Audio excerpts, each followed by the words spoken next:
And so you venture forth unto the unknown. A fate beyond the horizon that cannot be divined. A future undefined and in flux. In uncertain times, naught but the simplest words of wisdom will suffice.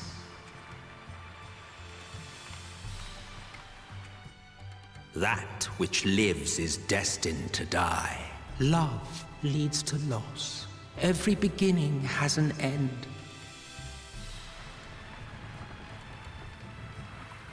Treasure every moment, every step of your descent.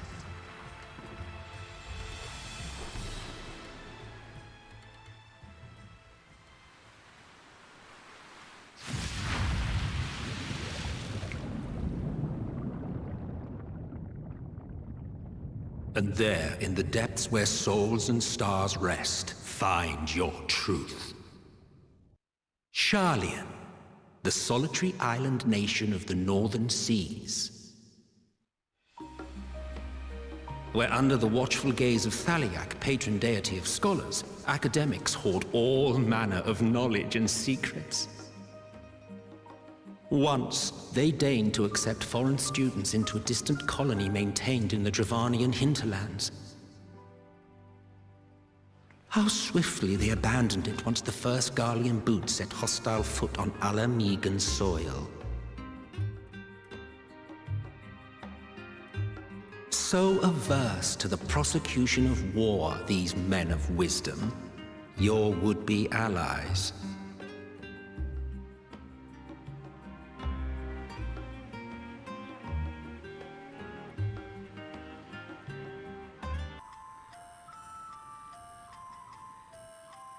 Deep beneath the scholar's city shines a false sun within a fabricated sky. In any age exist those who consider the floor an extension of their bookshelves, and this vault's architects surely belonged to that special breed. If the stack grows too high, start a new one. If no room remains, then make more rooms. A simple solution at first, and then bit by bit, a profound transformation. Knowledge buried beneath knowledge, a growing, creeping labyrinth from which there is no escape.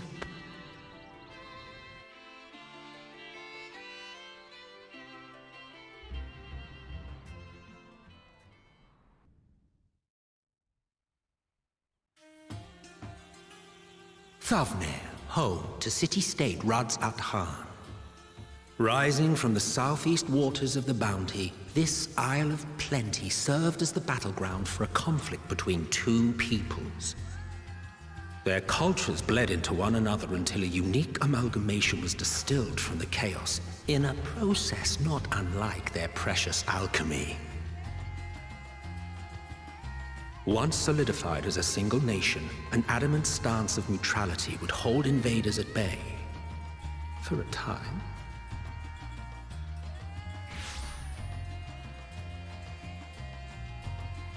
Now across this vibrant isle creeps a fog of malice. What choice do you have?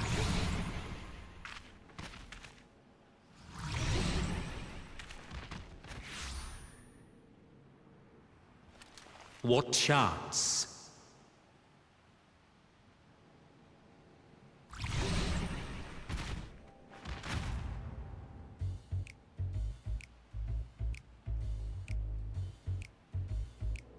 Against such an insidious foe.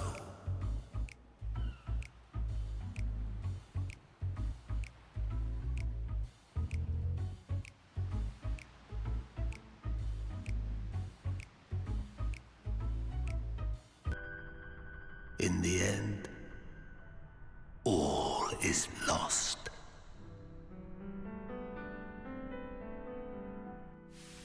You know as well as I that the Emperor stands to lose this war, and so I have come to claim you.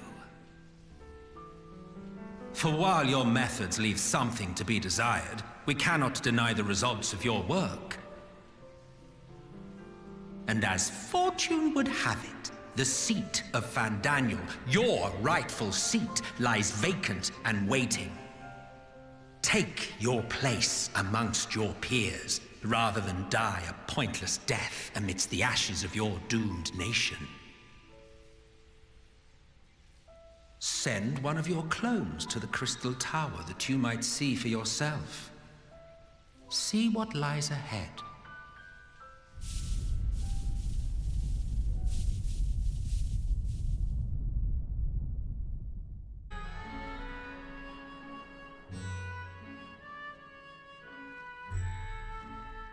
A vast rock squats upon Thavnair, and to its stony surface clings the city of Radz-at-Han.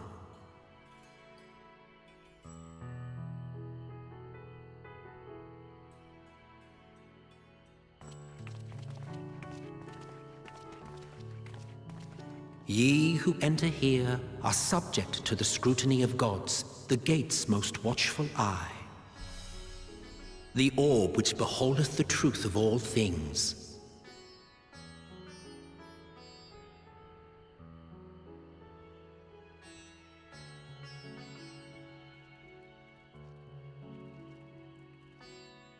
Pass beneath its hot and piercing gaze, bearing down like a second midday sun.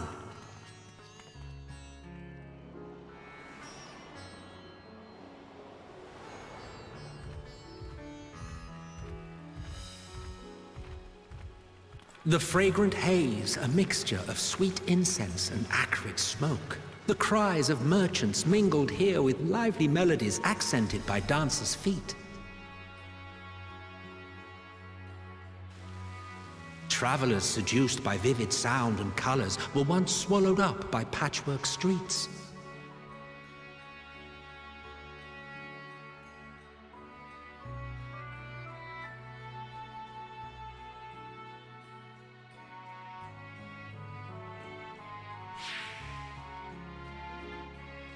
But no such scenes to savor now. To what somber present does that divine eye bear witness?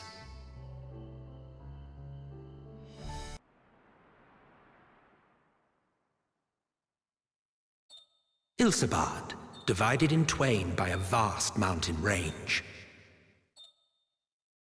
Those who would traverse its jagged peaks face peril at every step. But why go by foot when one can simply fly?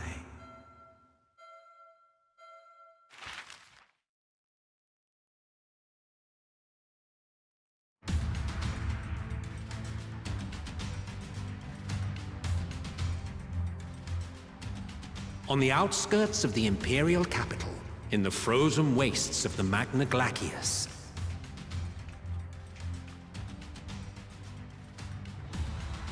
the winds howl in icy protest, as if to warn against further trespass.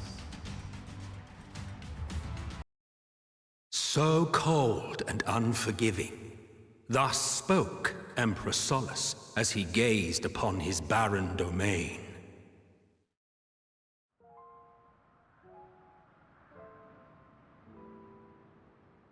"800 years it had been since the Garleans first set foot here.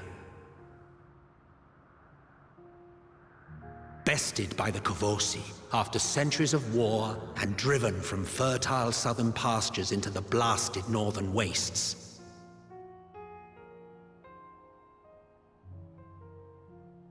In that garden of desolation, they clung to one another for warmth, freezing, hungry, desperate, hated.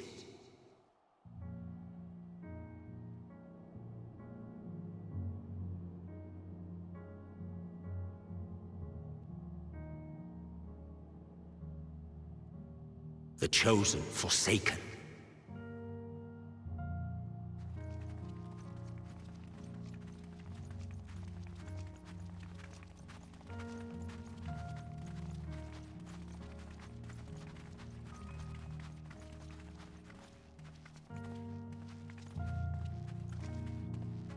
In the year 1513 of the 6th Astral Era, a young legatus named Solus single-handedly sparked the Magitech Revolution.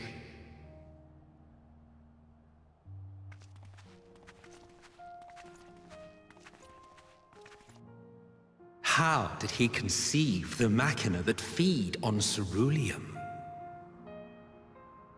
Once a common, soft-spoken soldier, how had he so quickly ascended through the ranks?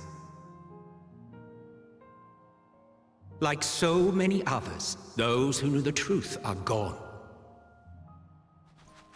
Taking in the capital with his eyes for the first time, I recall thinking to myself, far colder on the earth than in the heavens. Yes, far colder indeed, bitterly so.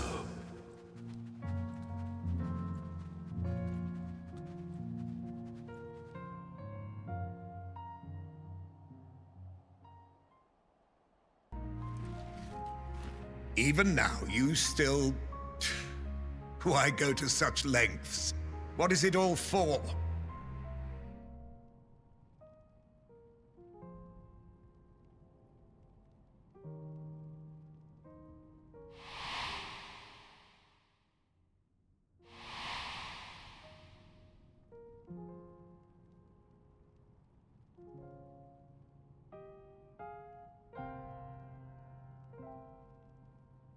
You are a curious one.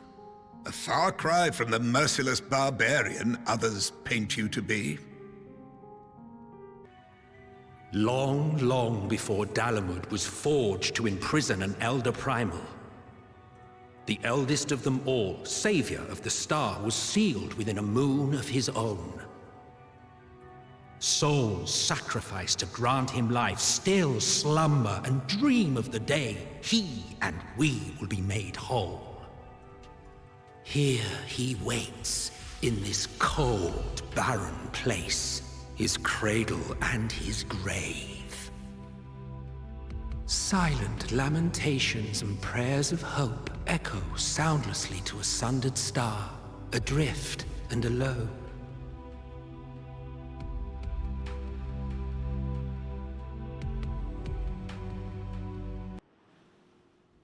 And lo, vile beasts did rise.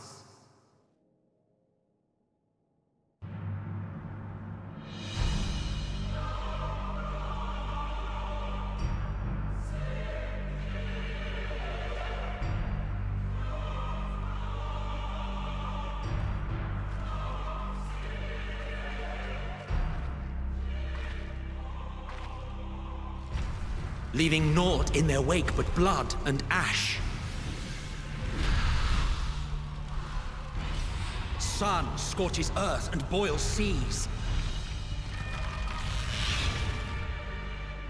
And our sins ascend unto the heavens. Three dooms to unmake all we were.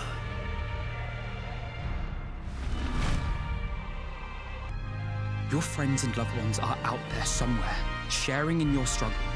You are not alone.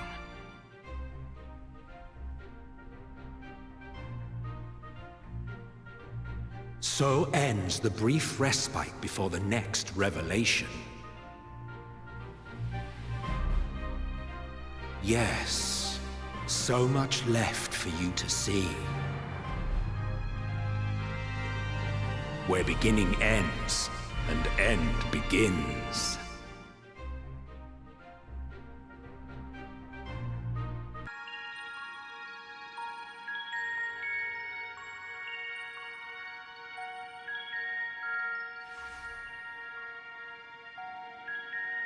And here we are, Elpis.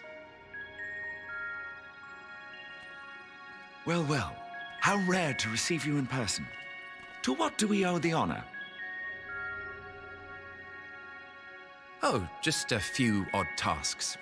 We'll be here a while. You're welcome to stay as long as you see fit, of course. As a matter of procedure, however, I must ask that you kindly remove your masks.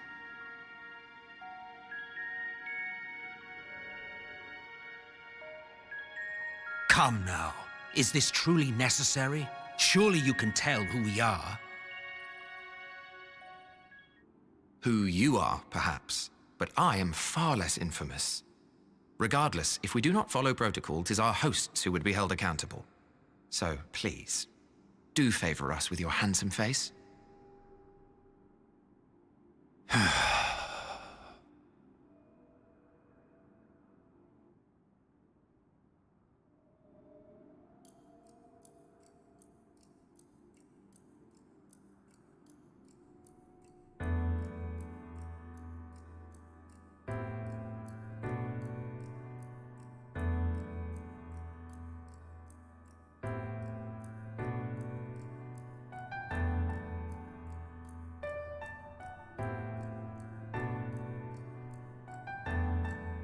Satisfied? I thank you for your cooperation. You are free to go about your business.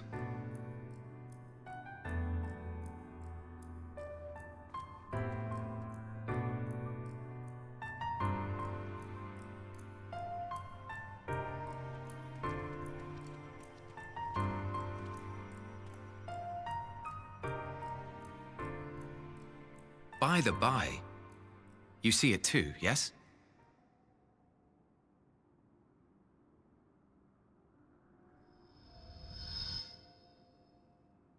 I haven't the foggiest what you're talking about.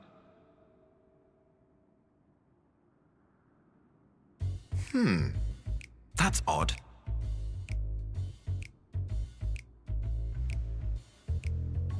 It's right here. A bit thin in the ether, but there's no mistaking it. The color of its soul is almost identical to Azem's. Do you suppose she created it? Rather unusual for a familiar to have a soul, though.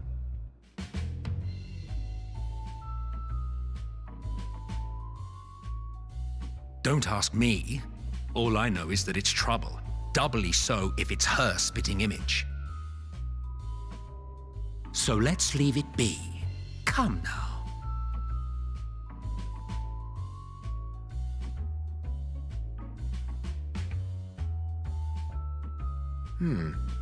It's trying to say something, but it's literally too intangible to form words.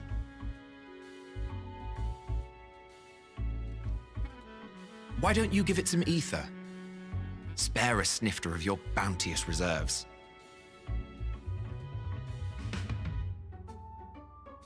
Who do you take me for?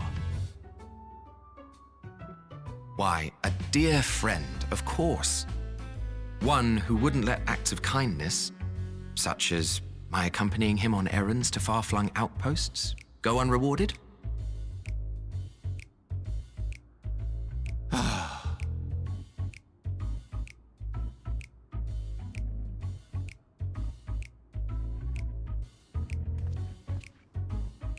I suggest you close your eyes, or this may be unpleasant.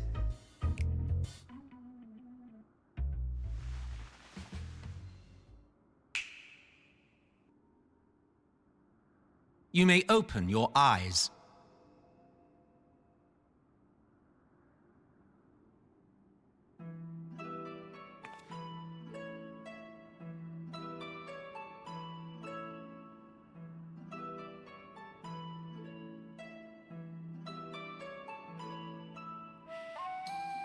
Oh, you even adjusted its size. The better to indulge your whim. This way, it will be easier to communicate. How very thoughtful of you. And may I applaud your artful reinforcement. Without further ado then. Greetings! I am Hythlodaeus, Chief of the Bureau of the Architect. Sulking beside me is the most honorable Emet-Selch of the Convocation of 14. And how might we address you, my new friend?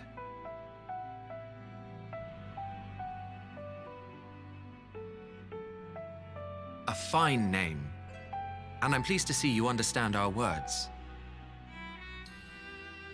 So tell us, whence have you come? The thinness of your essence suggests you weren't created here.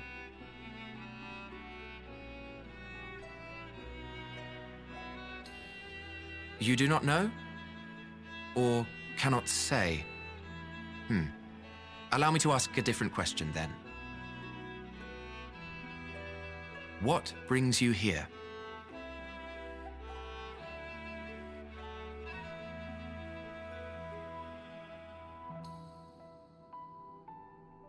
Well now, the same as us.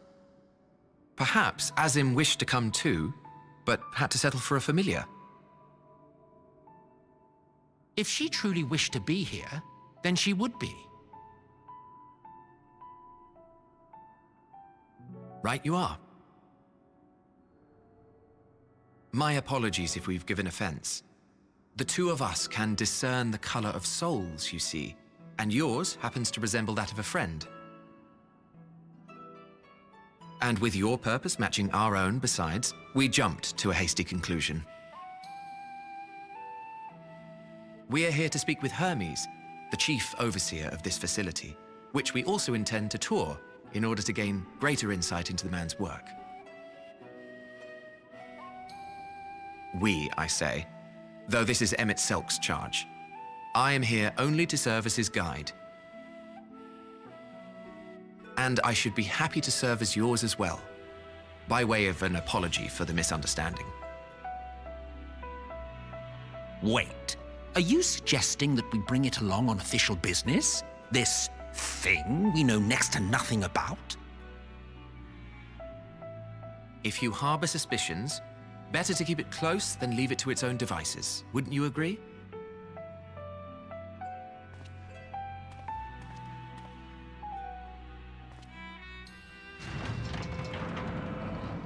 Besides, having a mysterious life form in tow is the norm rather than the exception here.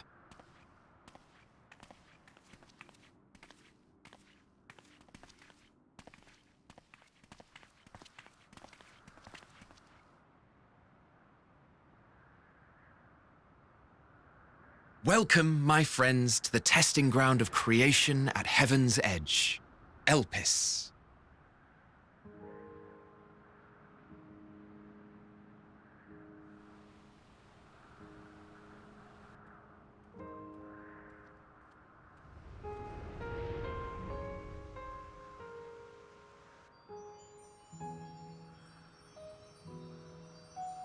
This presence.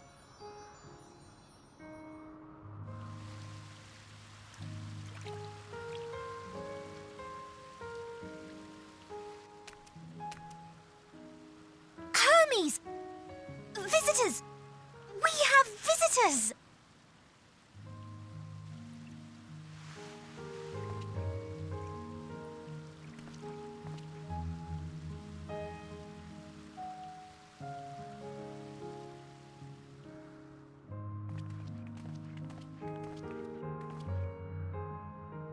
What secrets are you hiding, I wonder?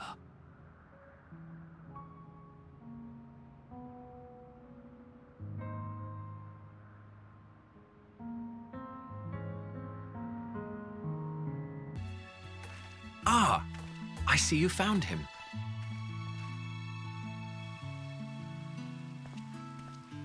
Hythlodaeus!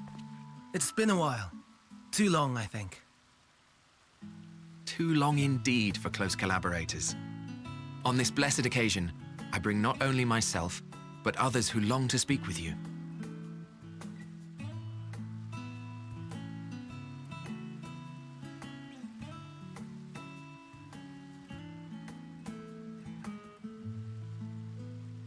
You were of the convocation. Emet-Selch at your service. Do I have the honor of addressing Hermes, chief overseer of Elpis? You do. You have traveled far for it. Given your facility's purpose, its remote location is something of a necessity. Would that I didn't have to rely upon a guide. Oh, you wound me. Have I not ever been an attentive and helpful friend? But moving along to more agreeable company, this one we chance to...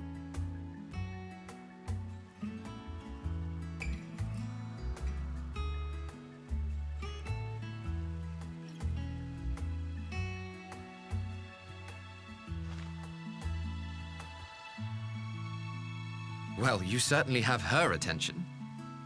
Is she one of yours, Hermes?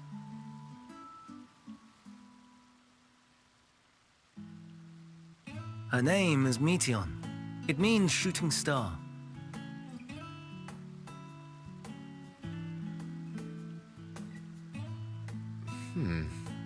If I may make an observation, her ether is terribly thin.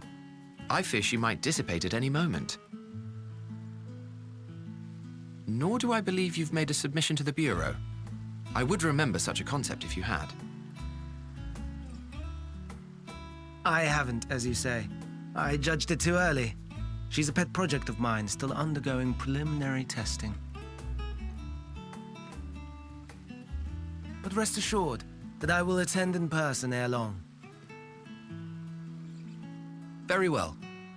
Being an authority on flying life forms, I appreciate that you are exacting in your work. I shall look forward to your submission. If we have finished with the perfunctory chit-chat, I would discuss official matters. By my coming, I trust you already anticipate the subject. I have an inkling, yes. Please wait to the main building yonder. I shall join you as soon as I've returned these creatures to their homes. What's wrong, Hermes? The Nemestoma is missing.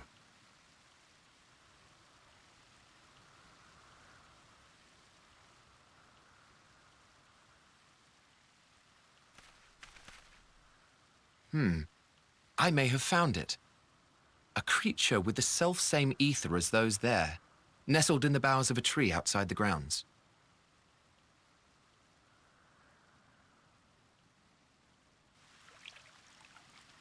You're saying they can climb with their sorry excuses for limbs? The fashion has been to imbue aquatic creatures with the power of flight, ever since the words of Metron created a sky-swimming fish. The Ambistomas, too, can fly, if only slightly, and they could conceivably climb a tree. Whether they can come down safely, however... Excuse me.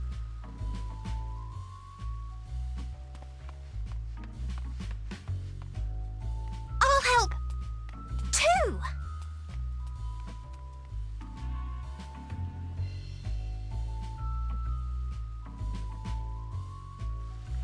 And what are we supposed to do with this lot?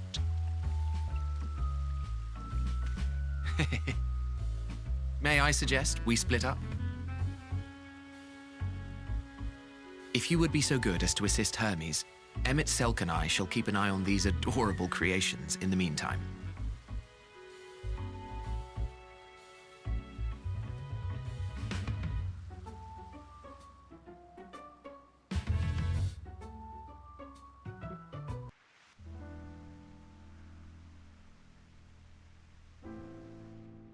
This appears to be the place.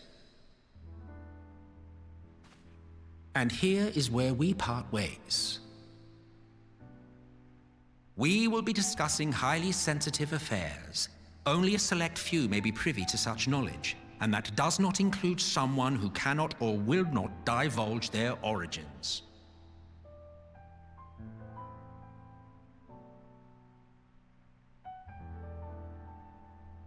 What? Will I have to remove you by force?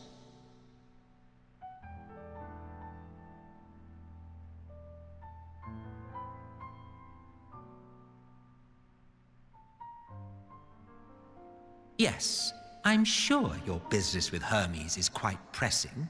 You may speak with him to your heart's content after ours is concluded.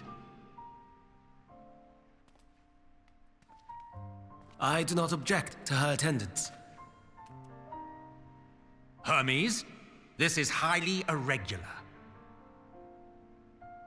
Perhaps, but I believe she can be trusted. Meteion would not have taken to her so quickly otherwise. Moreover, the presence of a third party may help me to maintain composure.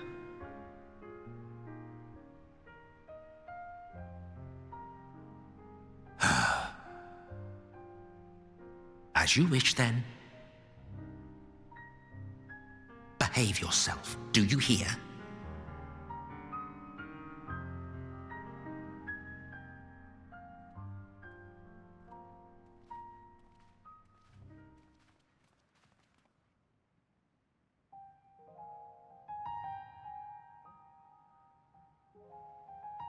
So, it's finally happened, then. Aye. Van Daniels declared his intention to step down and named you as his preferred successor.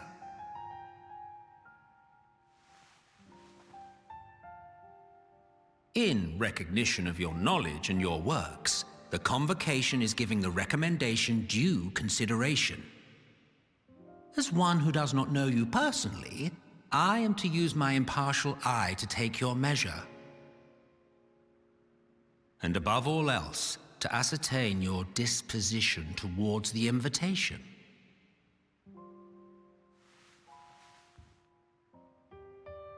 I understand that you and Van Daniel are close. He himself was once chief overseer of Elpis after all. I should not be surprised if you knew before anyone else that he wished to relinquish his office. I did. He told me that when he fulfilled his purpose, he wished to pass the torch to me. A torch you seem none too pleased to accept. Are you so averse to serving on the Convocation? No, it's not that. For a humble researcher like myself to even be considered is an honor beyond words. No. What troubles me, what I struggle to come to terms with, is the very fact that Van Daniel is stepping down. Does this not mean that he will return to the Star?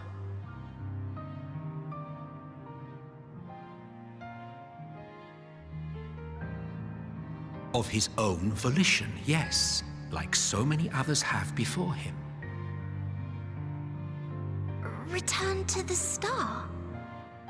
Does that mean die? Well now, that's not a word I hear often. Is that what you say here in Elpis? Mankind is the life of Atheris. Each of us, a drop of blood flowing through its veins, bearing sustenance. In our finite time upon it, 'tis our duty to make it a better place, that all who call it home, now and in future, may abide in happiness. To that end, we have dedicated ourselves to the pursuit of enlightened creation. And by our efforts did we transform this once untamed wilderness into the peaceful paradise you enjoy today. To return to the Star whence we came is a privilege afforded to we who have so loved and nurtured it. A choice embraced by those who have lived their lives to the fullest, in service to our world. And when they depart upon this journey, it is beautiful, always. The 14 are no exception. 'Tis believed no occasion is more felicitous than the fulfillment of one's duty.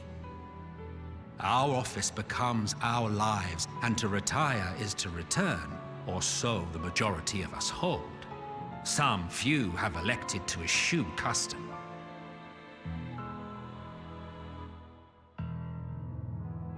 Mayhap you feel Van Daniel's deeds do not warrant his return.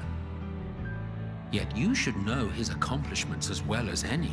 During his time, he conceived of countless outstanding concepts. And channeling the wealth of experience he attained here in Elpis, he brought forth many new specimens. I know of all this. I do.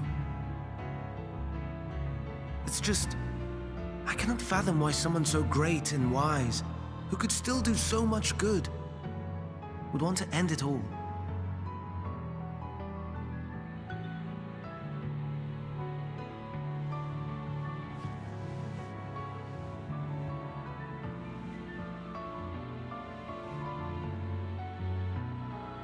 Oh no, I've made her upset. Forgive me. I know I requested your presence. Might I trouble you to take Meteion outside? A change of scenery would do her good.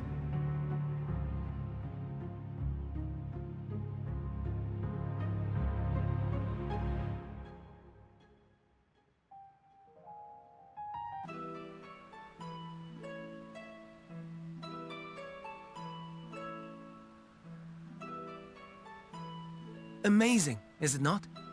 The Ampelos, one of our newest subjects.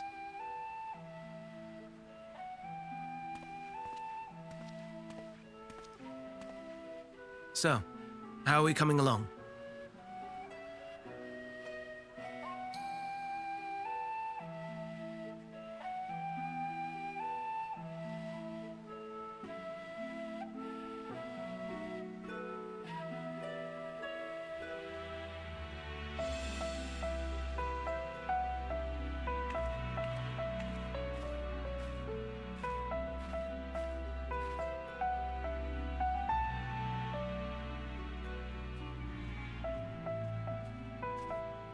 This place is Elpis. Those flowers. Elpis. Entelekis. Like me.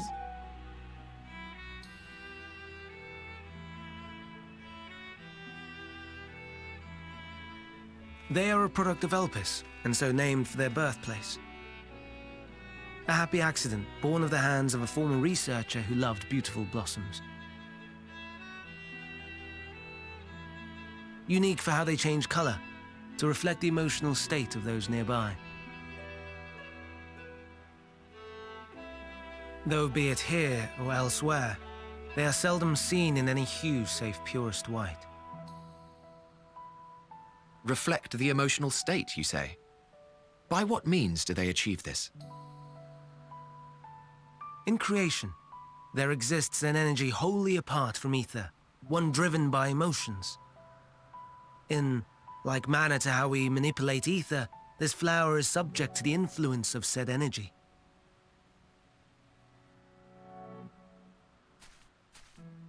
While it has no will of its own, it is sensitive to the prevailing emotion in the vicinity, and reacts by altering its color and vibrancy.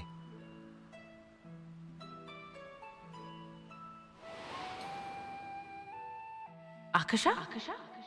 It is one of the unseen energies defined by Harnish alchemical theory. Though a gross oversimplification, some describe it as an essence influenced by feeling.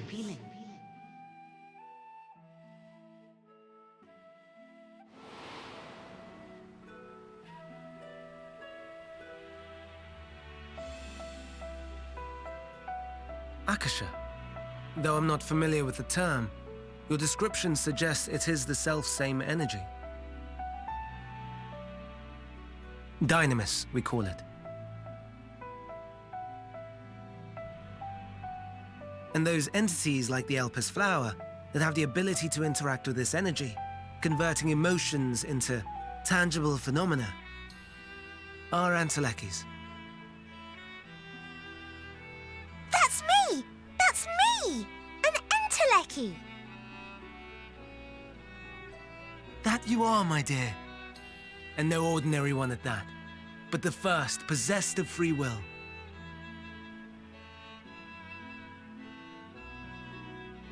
Wait, a form of energy other than ether?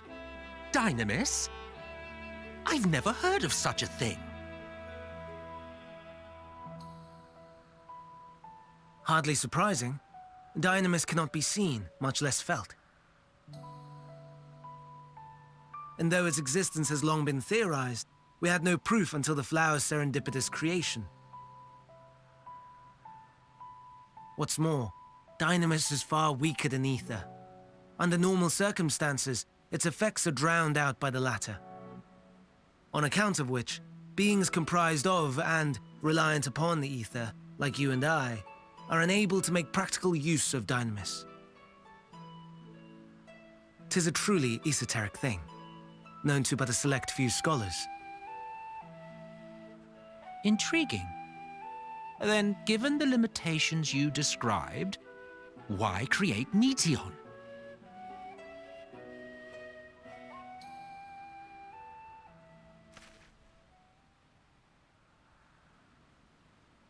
Our star, Aetheris, is especially rich in ether, so much so that its name is derived from it. However, when we consider all energy in existence here and in the vast space beyond, Dynamis may account for as much as 68.3%. The more abundant form by far. Were we able to control it, we could open the door to limitless possibilities. 'Tis not unlike a gently flowing stream, unable to break through the dam of ether barring its path. But if we could imbue the stream with the vigor of a raging river...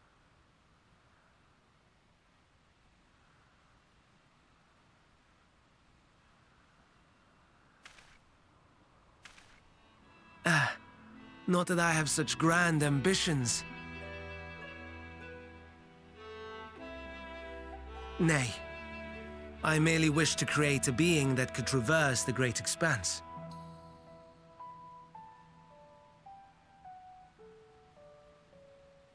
The relative scarcity of ether beyond the bounds of this star was a concern, and so I looked to another source of energy by necessity.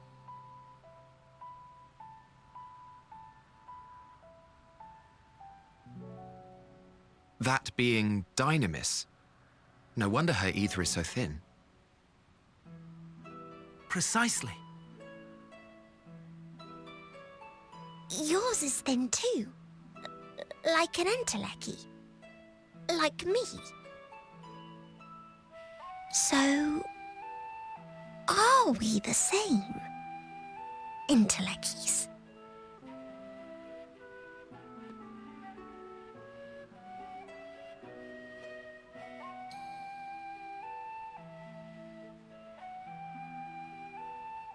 Well, aren't we ungrateful? Mayhap I should revert you to the pathetic, faded thing you were.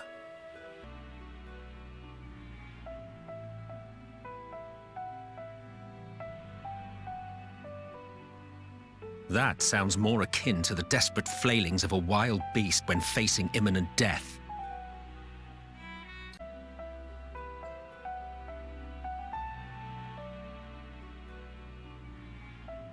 I think not. Your nature remains a mystery, but ere I reinforced you, you appeared to be little more than a common familiar, and a faded one at that. A deficit of ether alone does not an entelechy make. It would, however, make it easier for you to interact with Dynamis. And limited though its influence may be, this quality could prove the difference between victory and defeat. You do well not to underestimate it.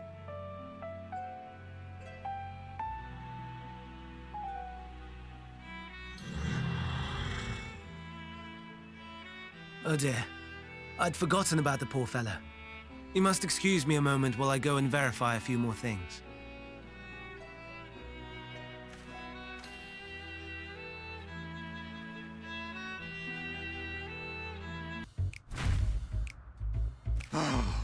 No, no, no. You are not foisting this nonsense on me.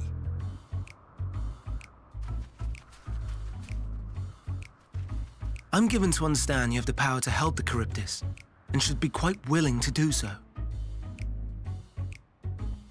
And so I appeal to your better nature, most benevolent Emet-Selch. Please teach it to fly. Or else Hermes will transform. Right now!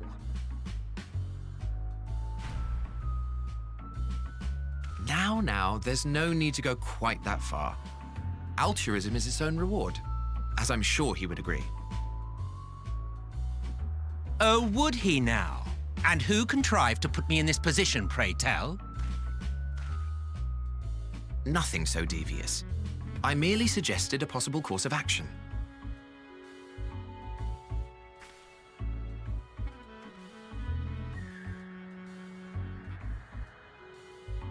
Please, Emet-Selch. Please!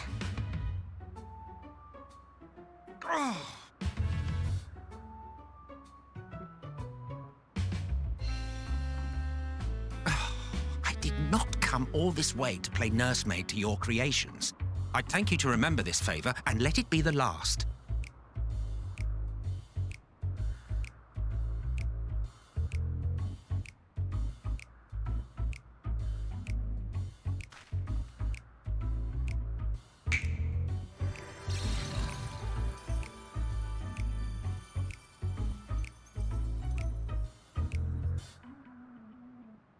I will aid it once it has taken to the air. It falls to you to shepherd it skyward.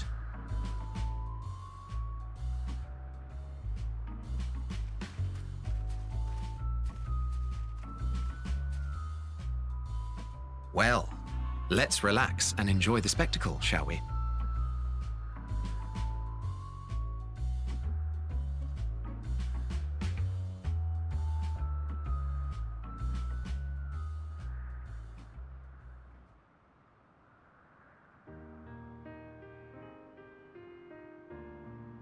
You were wondering why Emet-Selch joined the convocation. Truth be told, he wasn't the first choice for the office. I was, on the strength of my ability to see ether. But I declined the offer. For though my vision is exceptional, I am pedestrian in all other aspects. Worse even, quite abysmal when it comes to manipulating ether, for example. Couldn't transform even if I had a mind to do so. What good is the ability to perceive a problem if one cannot act to address it? Emet-Selch has no such shortcomings. He excels in vision and manipulation both, the latter to an extraordinary degree. If there is a mage more powerful, I do not know of them.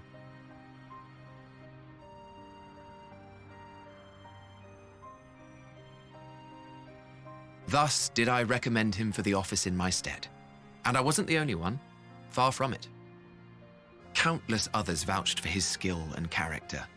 People the world over, to whom he had previously lent a helping hand. Oh, how surprised he was. Claimed he hadn't done anything remarkable for anyone. Modest to a fault. He deserved every bit of acclaim he received. Yet he may well have gone unappreciated were it not for a mutual friend.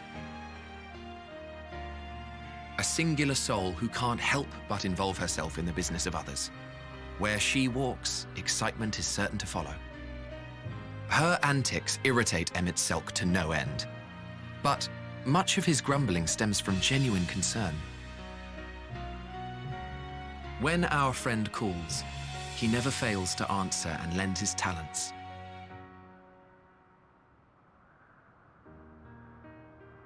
And in the course of doing so, he himself came to be recognized and respected by those around him.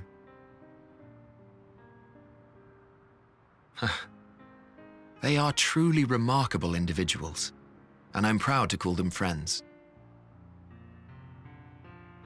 To help them realize their dreams. This will be my greatest contribution to our world. And when they have fulfilled their respective purposes, so too shall I have fulfilled mine, and together we may return to the star. Look at me, spilling my innermost secrets. I can't seem to help it with you. I can only assume it is due to the color of your soul. I just don't understand how you can be so alike and yet so different.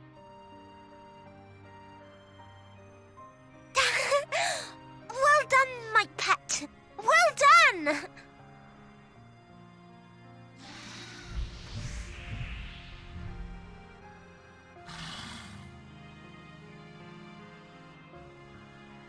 Ah, yes. I dare say the Charybdis will be fine here on. Why don't you go and signal to Emet-Selch? Let him know that his arduous task is at an end.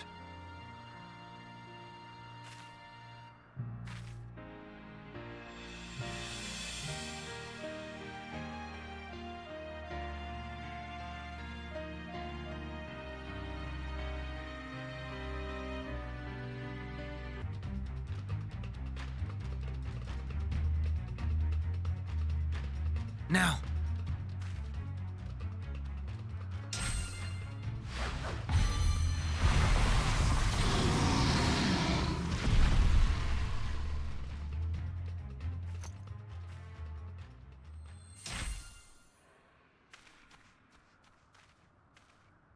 Oh.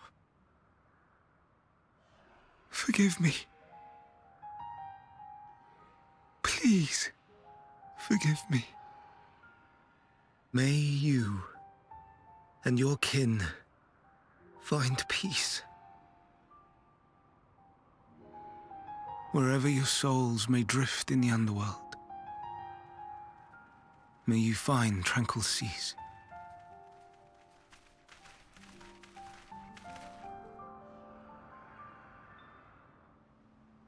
Be not forgotten, in concept endure, to reclaim form and one day live again. Serve not the star, or any purpose save your own. Live again, if that be your desire.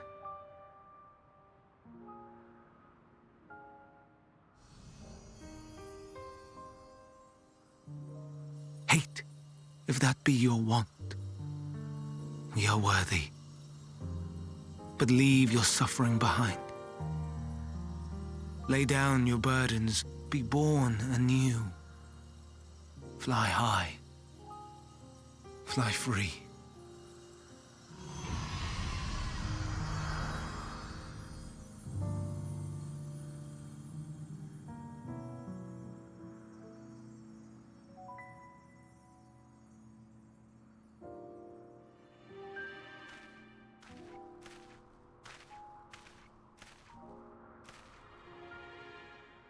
Join the convocation, Hermes.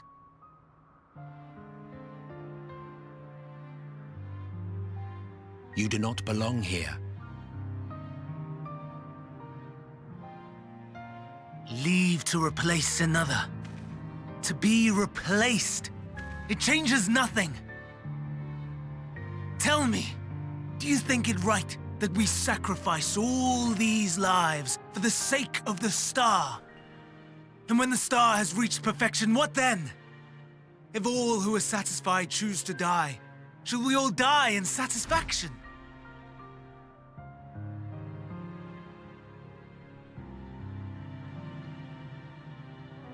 I do not know. Were I to take up the seat of Fandaniel, it would be tantamount to approving my predecessor's death. I do not know if it is right. And to be torn by such thoughts, I do not know if I am fit to represent mankind. Hermes! Please don't be angry. It hurts so.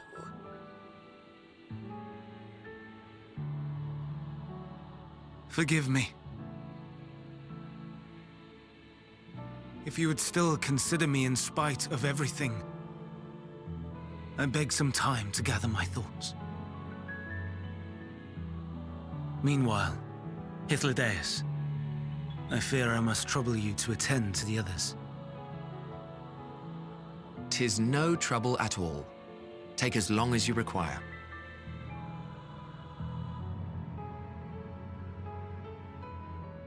And you, my friend. I pray you find that which you seek.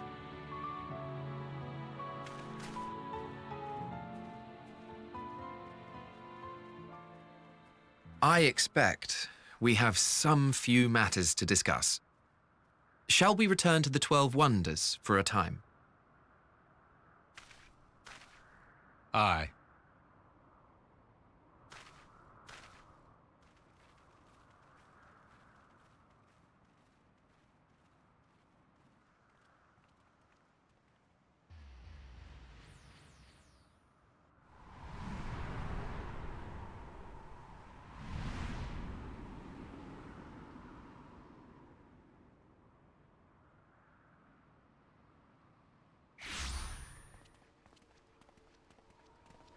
I present to you Calamelios Zephyros.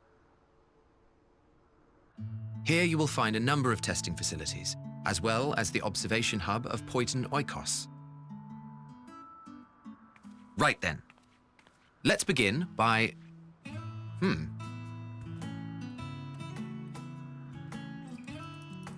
Well, well, an Arrayus. How delightful.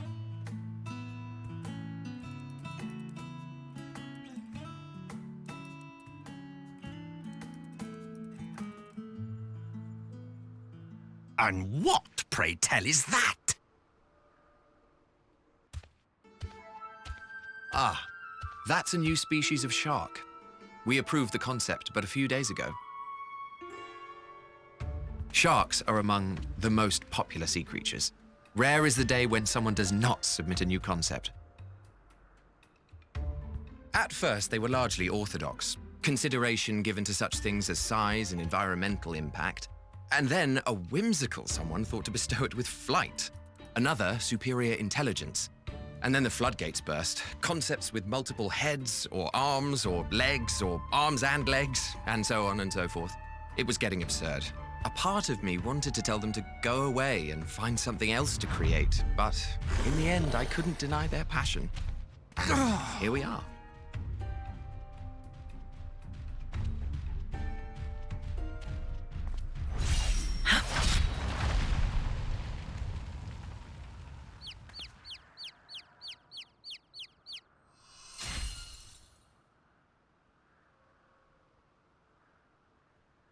That was too close. Are you unharmed?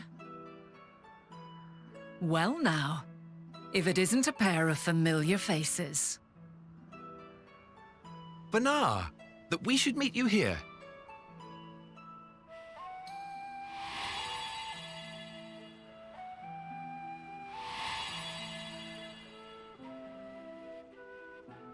As I mentioned earlier, the better part of the convocation holds that when we retire is when we return to the star. Well, she is not among said majority. Even after stepping down, she carries on with her work. Vanar is her name, and she is the previous Azem. It has been a while, Hythlodaeus. You look well. Less so, Emet-Selch. I dare say the lines upon your brow have both deepened and doubled in number. A shame for one so young. You must make an effort to frown less often.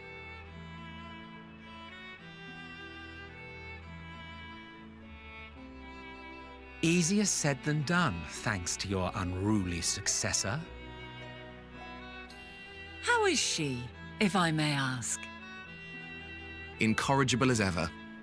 Rushed headlong into a volcano on the brink of eruption just the other day. I should be glad to share the tale in its entirety later, if you're so inclined. Oh, you know I am.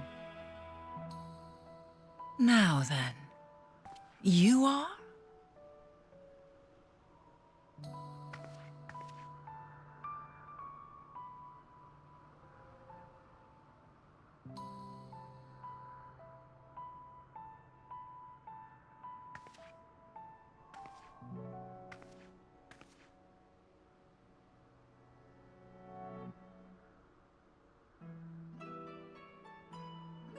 I say, Have you perchance come from the future?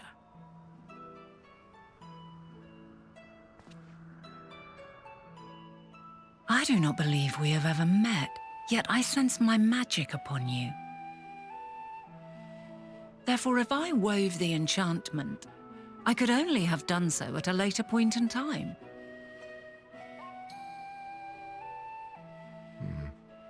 What manner of magic is this, if I may ask? A traveler's ward, of course.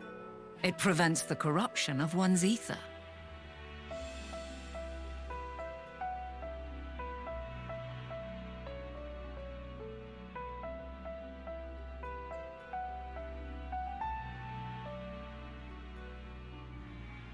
I see you are not ignorant to its presence. And while there are many protective spells, the one you bear is unmistakably mine. Hold on. From the future? That's absurd.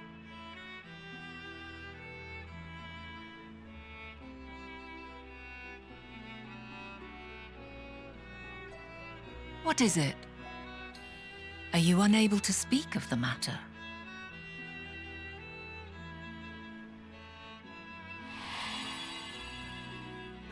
The reality to which you must return exists as a result of the final days. You cannot reshape the past to undo the tragedies of the present.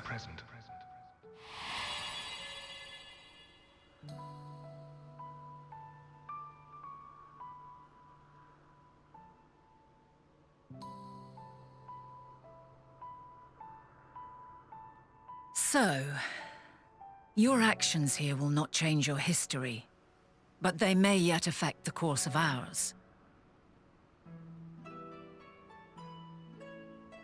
How very exciting! I'm quite fond of delving into the unknown, and there's naught more unknown than the future. Until a moment finally arrives, we cannot know for certain what will come to pass, regardless of our supposed foreknowledge, so you needn't worry for us. More importantly, that you should go to such great lengths as to travel unto the past bespeaks the gravity of your quest. Will you not reveal it to us? Mayhap we can be of aid to your cause.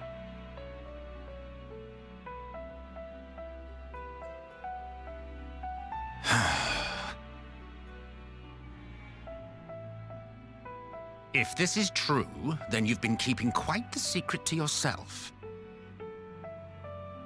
As a representative of the Convocation, I will hear it all. Your identity, purpose, everything.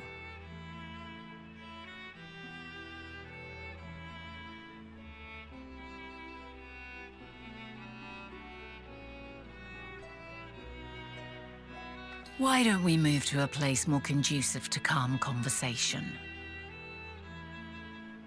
I've been working here for some days now at an old friend's behest. If it is agreeable, we may make use of my accommodation at Poiton Oikos.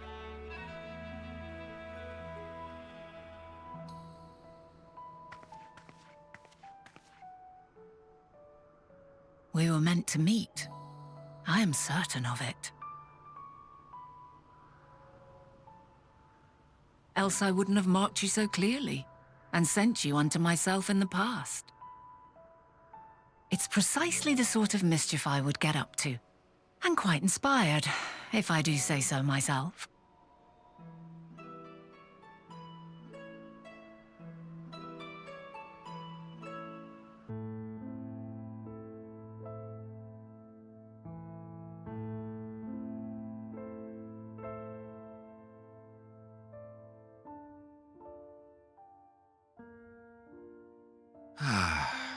A wonderful aroma. I feel more relaxed already. Would that I had sweetmeats to offer, but I travel light out of habit. There's plenty of hot water though, so please have as much tea as you like. Now then, will you tell us your tale?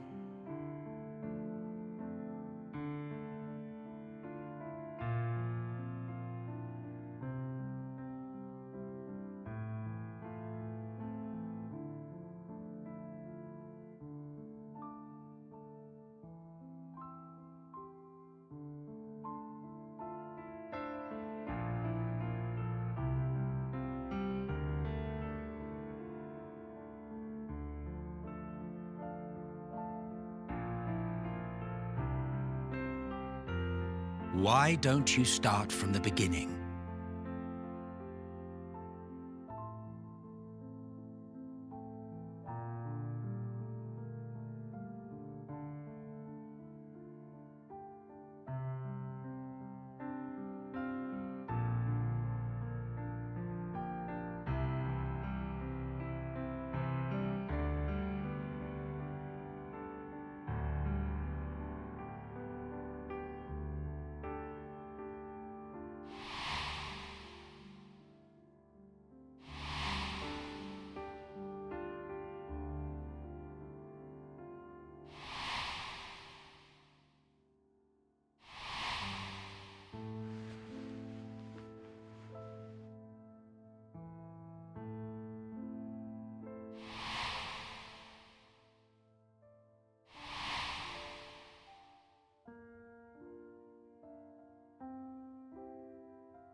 Preposterous. Utterly preposterous. While not the words I would have chosen, I too have my doubts. Much of it borders on the incredulous. What of you, Thavnair?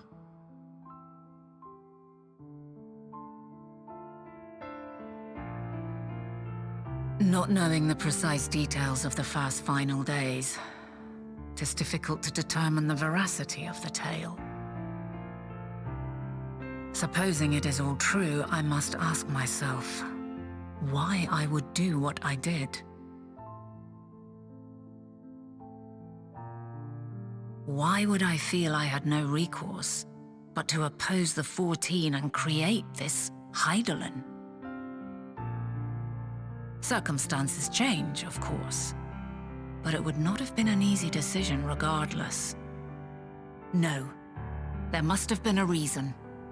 One compelling enough to force me to take such drastic measures.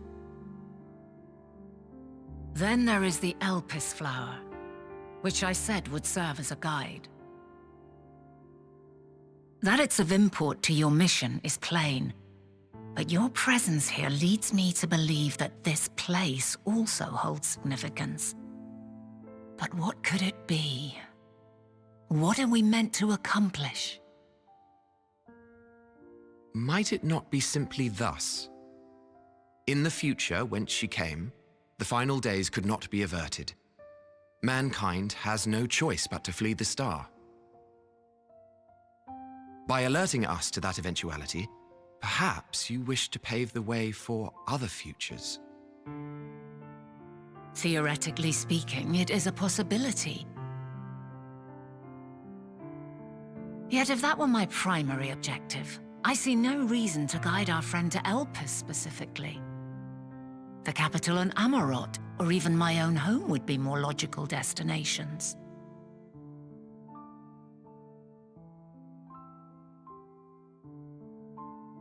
True, true. I note also that Hydaelyn did not specify a point in time to which she must return. By this, it may be inferred that it was not critical that we should meet. Alternately, she had reason to believe that our paths would converge, coincidental though it may seem. This is quite a puzzle, and we do not have all the pieces. Hardly any, but we do have one immutable fact. If the final days are indeed as described, they will bring death to all that I hold dear. Yet despite being afforded long years of preparation, the only provisions I could make were for flight. Nay, my first and foremost endeavor would be to find a way to forestall the coming doom. Given that even the 14 failed, mayhap you deemed it impossible. Nothing is impossible. This I have always believed. And if Hydaelyn is indeed me, she would believe the same. Listen to yourself. Are you seriously entertaining the notion that you are a messianic figure in some far-fetched tale?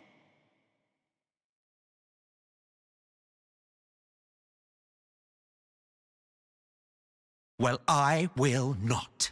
I refuse to accept that our world could be undone by some unforeseen calamity. I also take offense to my portrayal as a megalomaniacal madman. To sacrifice oneself for the star is a noble act, and I would hold those who gave themselves to this zodiac in the highest esteem.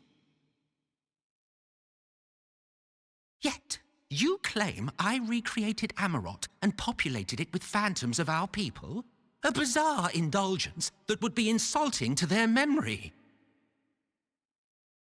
Worse still, I even invited you there. Literally invited my own downfall. Why would I do something so idiotic and inexplicable?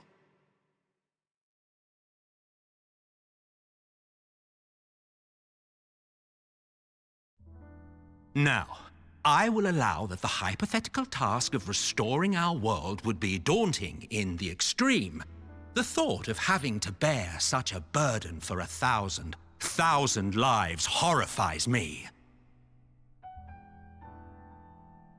But I would never forsake my duty. I would never forsake my brethren.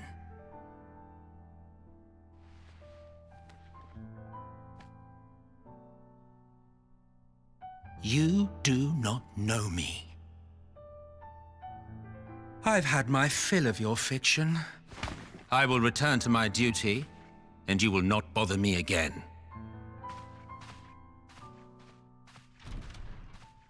Emet-Selch! Wait!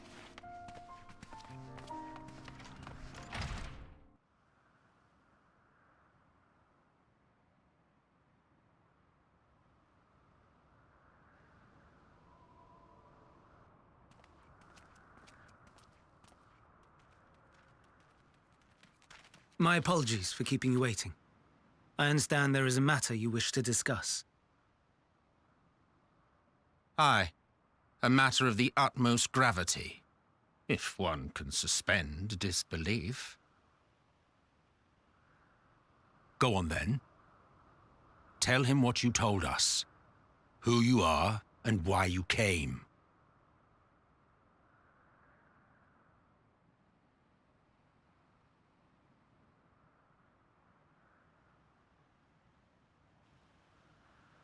The final days.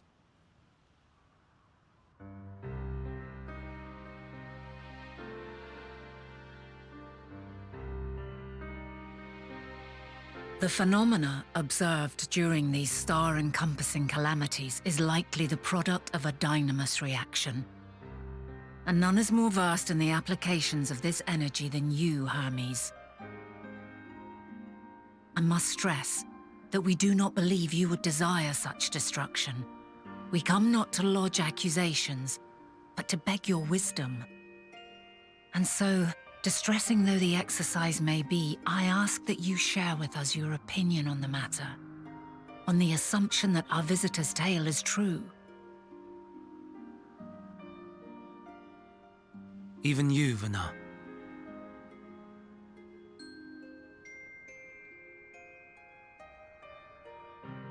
As you say, the phenomena observed in the two calamities may both be attributed to dynamis.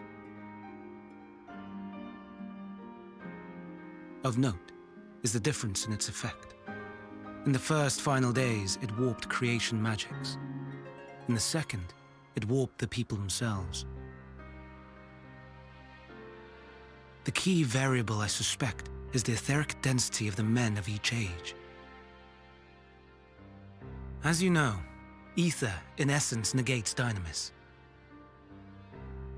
Harboring high concentrations of ether, we ancients cannot readily manipulate dynamis, nor be manipulated by it. Therefore, rather than ourselves, the calamity affected our magics. In contrast, having been sundered, the people of the future are composed of but a fraction of our ether. Thus are they susceptible to the influence of Dynamis and its transformative potential. But that would explain only the mechanism, not the cause. Though perhaps...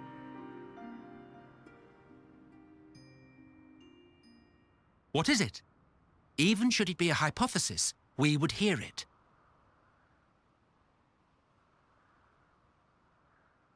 Dynamis is an energy put in motion by feelings.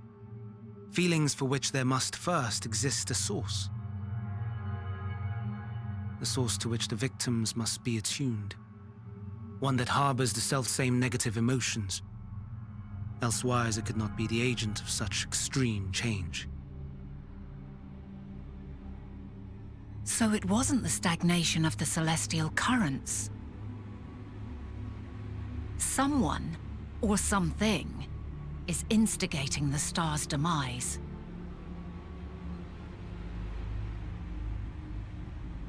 So, we've a villain on our hands after all. Any idea who or what it could be? The celestial currents comprise the outermost layer of the star's ether, encasing it like a protective sphere. According to your tale, it was where the currents were weakest that the phenomena first manifested. If the inciting factor came from without Aetheris, then its effects would first be seen in those locations.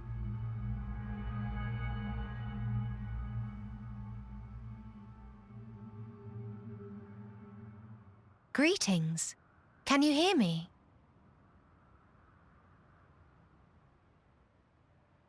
Do not be alarmed. I mean you no harm. I wish only to hear your words, share your feelings, know your thoughts. May we please be friends? Meteion. What is it? Executing scheduled task, suspending individual self and connecting to shared consciousness. Connection established.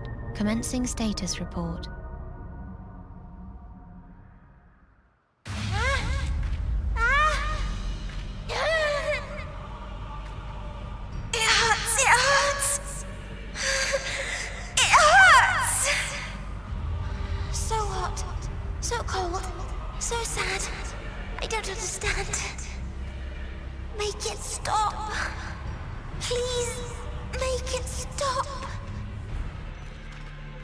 Steady, Meteion.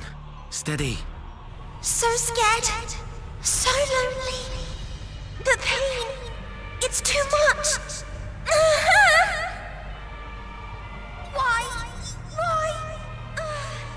Why do we... They hurt. Hate. This is wrong. All wrong. She's gone? But how?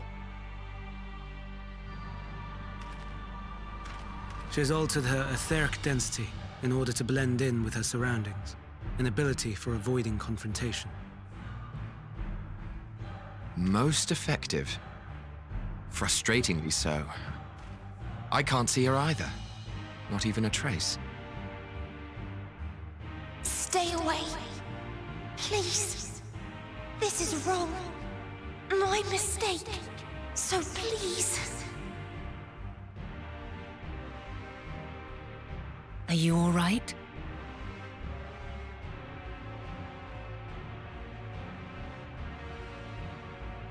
In your mind? No. We only heard her speak the instant before she vanished. Of course. When communicating without words, Meteion also employs Dynamis. That would explain why you were able to hear her, when we could not. Then you are our best chance of finding her. Follow her voice and try to track her down. Hindered though we may be, let us split up and search as well.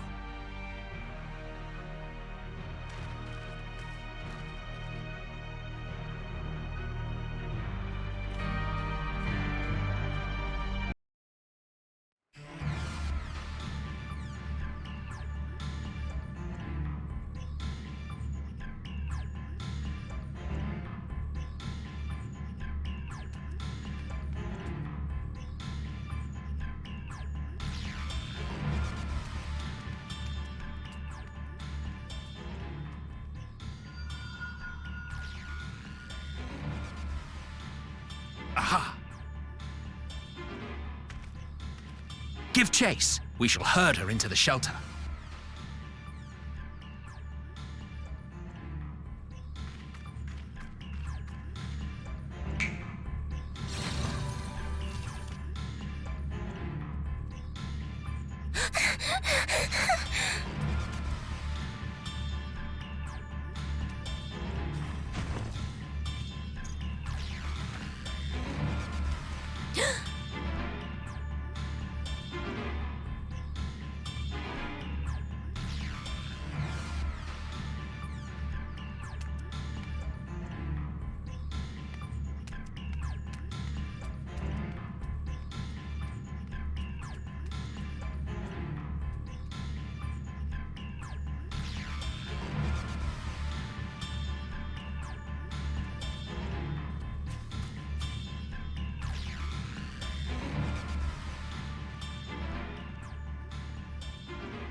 Please, Mission. We must speak.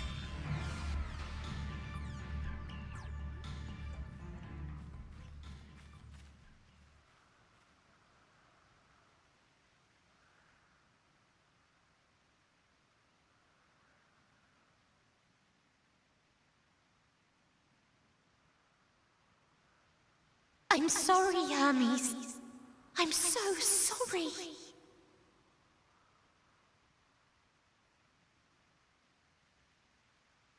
If someone can hear these words, then please.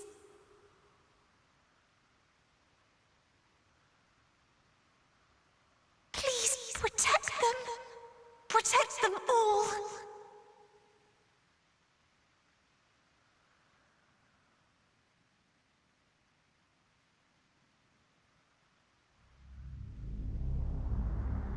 Individual self-suspended. Connection with shared consciousness stable. Our survey is complete. We shall now report our findings.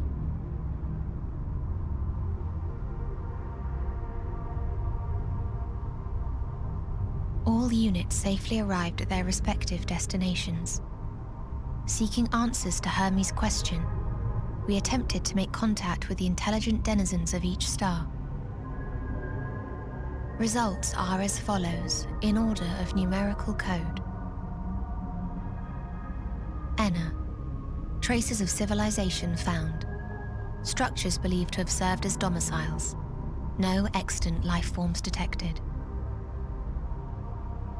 Dio. Ruined remnants of buildings scattered across star, surface of which is encased in ice. Presence of life could not be verified. Tria. Evidence of large population centers, akin to cities recovered. No extant life forms found, only their lingering essence. Tessera. Edifices surmised to be abandoned residences found. No extant life forms detected.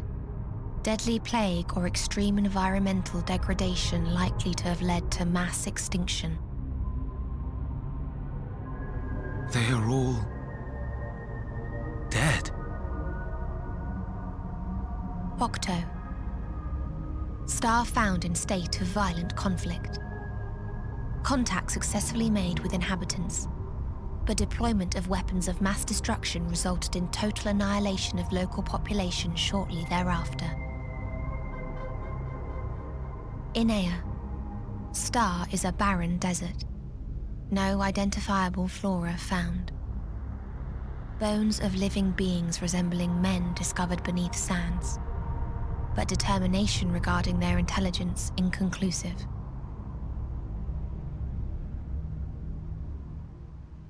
Remind me, Hermes, what exactly was the question you entrusted to Meteion? I tasked her with asking what others live for, what gives their lives meaning. Did you consider what may happen if the premise of the question is flawed? To be able to answer it, one must be living and desire to continue doing so. But if Meteion finds no living beings in the course of her journey, or none who desire to live, what then? What answers would she derive from their silence?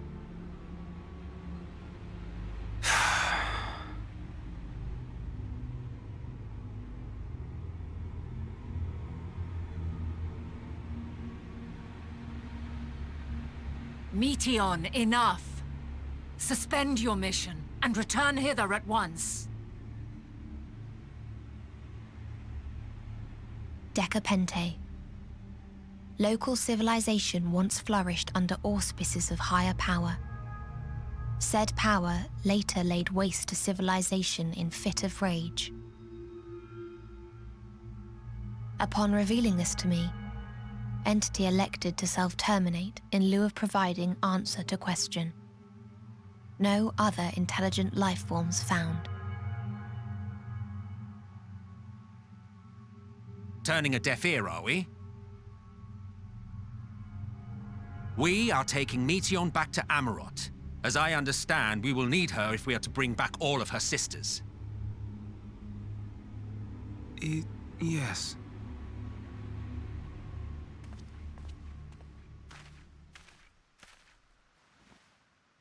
Meteion.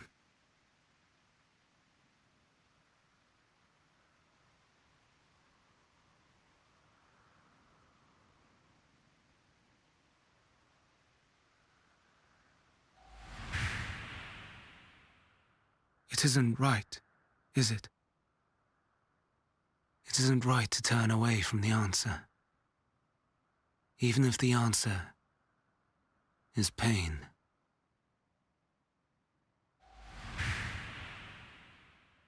Even if we aberrations must scream ourselves hoarse to be heard.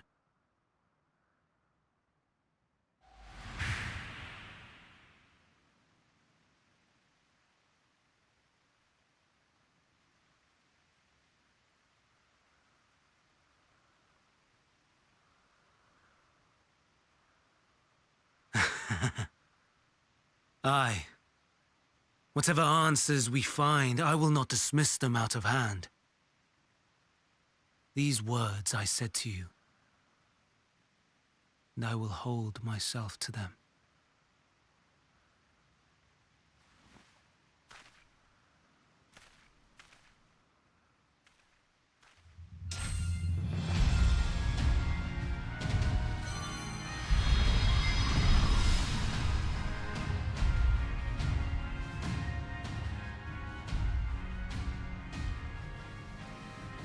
What is the meaning of this?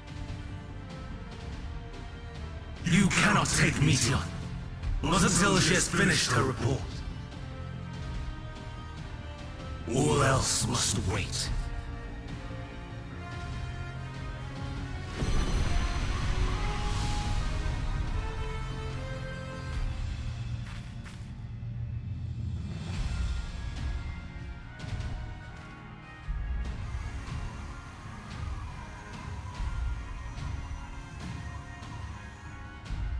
You fool!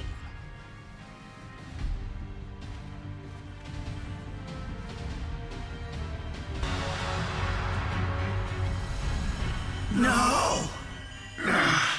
My power!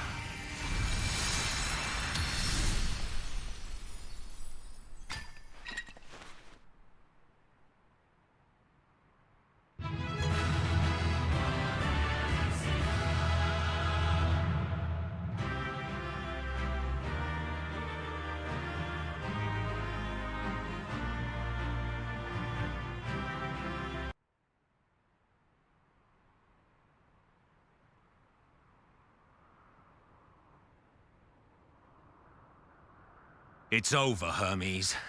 In the name of the Convocation, I hereby take Meteion into custody. And setting aside the matter of your nomination, you will come with us too. We require your knowledge to assess and resolve the situation.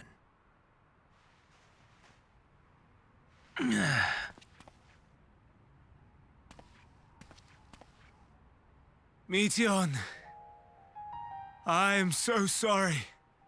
Would that I could have listened to your report in full.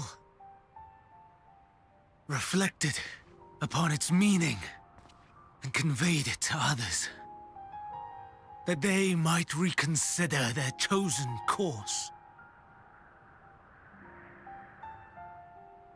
But I have failed, and that wish will never be realized.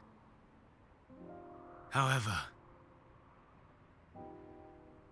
ere our fates become the province of others, I bid you tell me just one thing. Was there happiness in those distant stars? Was there a reason for living?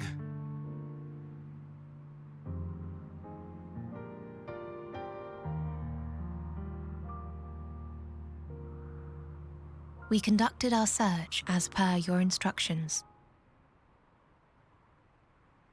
We scoured historical records, communed with the spirits of the deceased, heard the final testaments of the dying, welcomed their shadowed hearts into our own. One race had striven to create a world bereft of animosity. They renounced relationships to avoid interpersonal strife, and in so doing brought about societal collapse. One race had renounced war and devoted itself to the enrichment of its people. They were conquered. Though they destroyed the enemy in reprisal, they could not regain their former glory. One race had concluded that finite time was the root of all woes. Aspiring to shatter its shackles, they went in search of infinity. They discovered nothing is infinite, and that neither time or death can be cheated. Disillusioned, they gave up on the future and themselves. One race had discarded all things that gave rise to sorrow, hoping to have only joy. They found joy lost its savor in the absence of sorrow, and lost their will to live. Though worlds apart, these peoples shared a belief. The belief that they had tried their best. That they had tried to fulfill their potential with every step and success. In the course of which, they learned the truth. That they would never be free of fear and sorrow, anger and despair, of loneliness, so long as they yet lived.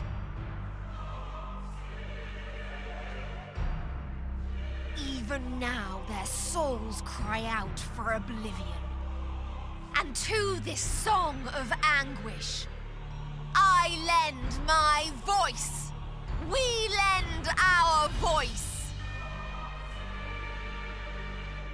Oh, beloved mankind, shimmering jewels of beautiful Etheris, rejoice, for we will free you from the cruel yoke of existence.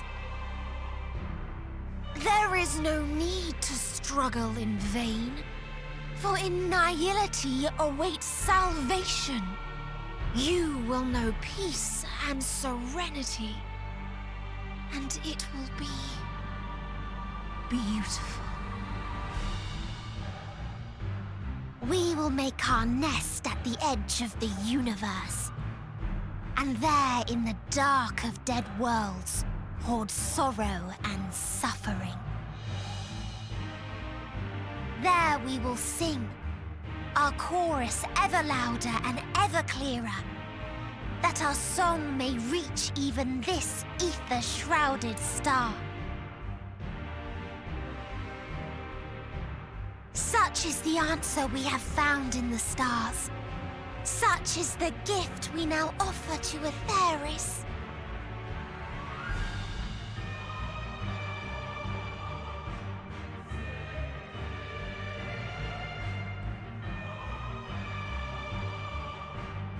Who are you to decide our fate?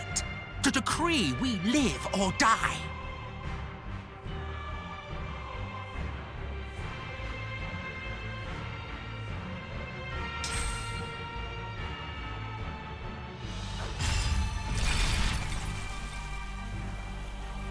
Have you lost your mind? You heard what she said. She means to destroy us all, yet you'd still take her side? In the name of the star, we have discarded those creations that we deemed flawed.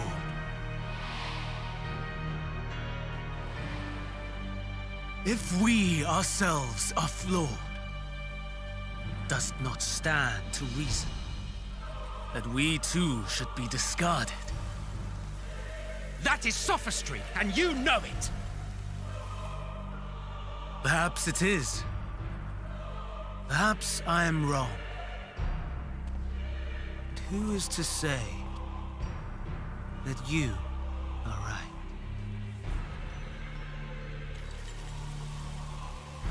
Let us settle this with a determination. In my authority as Chief Overseer of Elpis, I will make a judgment on man's fitness to exist.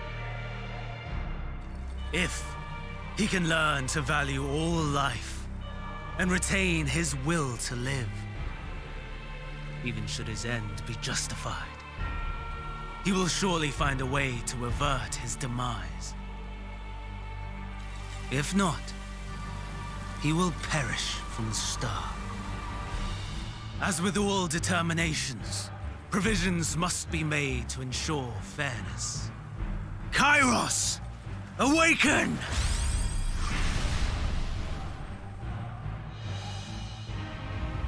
Memory reconfiguration system Kairos activated. Awaiting instruction. Command. Universal memory alteration. Target area. Catesis Hyperborea. Starting point. Arrival of Emet-Selch of the Convocation at Propylion. Endpoint. The present. Erase the memories of all events and replace with a vague recollection of the following. I was here, preparing to demonstrate the functionality of Kairos to Emet-Selch and Hythlodaeus. Meteion's shared consciousness became unstable.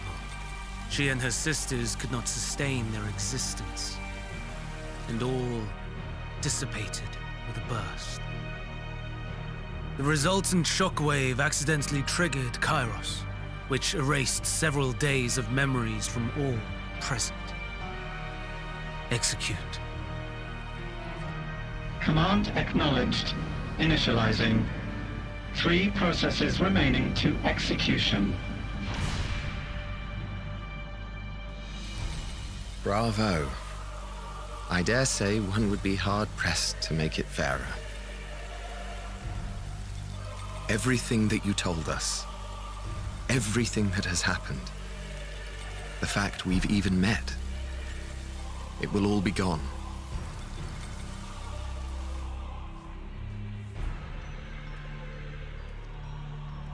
Go, Meteion. To the edge of the universe. where none can reach you. Hermes? Won't you come with me? If you were to shed your flesh, I should be able to carry you.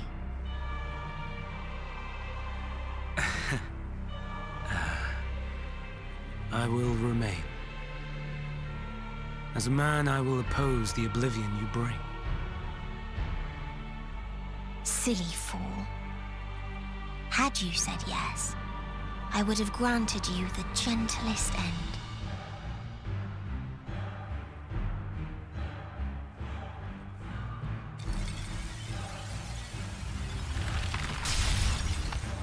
This ends here!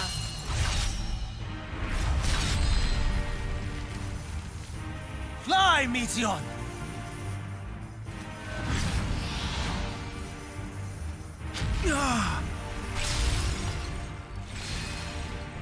That is far enough, Hermes!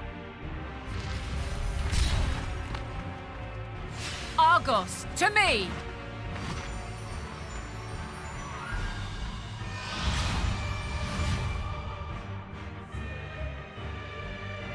First process complete. 2 remaining to execution of memory reconfiguration.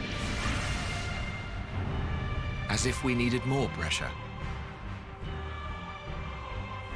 No matter what, you cannot forget what happened today. For it is the key to saving your future. Your world. This fight is our fight. What comes after, our problem to contend with. Not yours. No. Your own struggle awaits. And no one else can take your place. You must flee this place with your memories intact.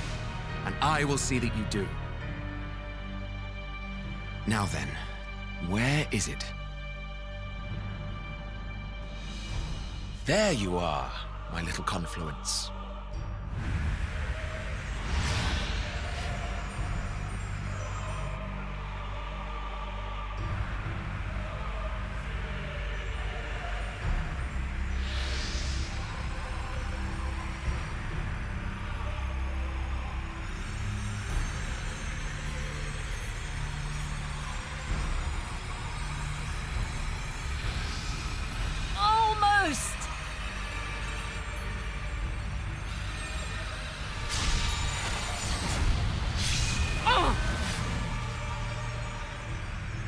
Very well, then. You may elude us this day, but not forever.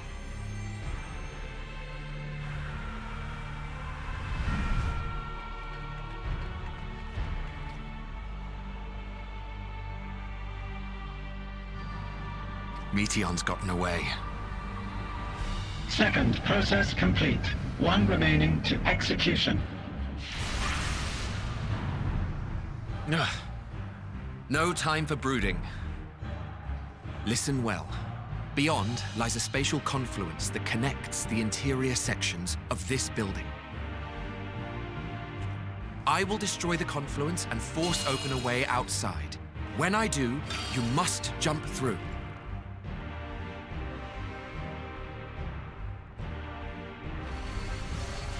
I cannot tell you how sorry I am.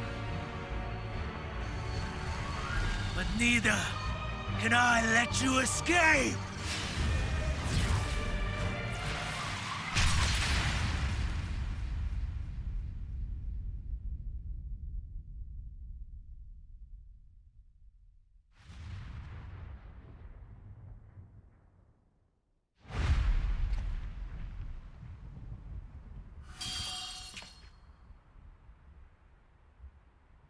Too brave by half.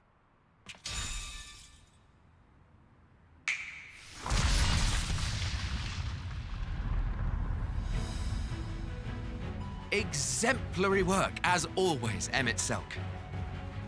What? But how? I thought the confluence was... over... Over there? Yes. We were rather hoping you would. It was never anywhere but where it is now.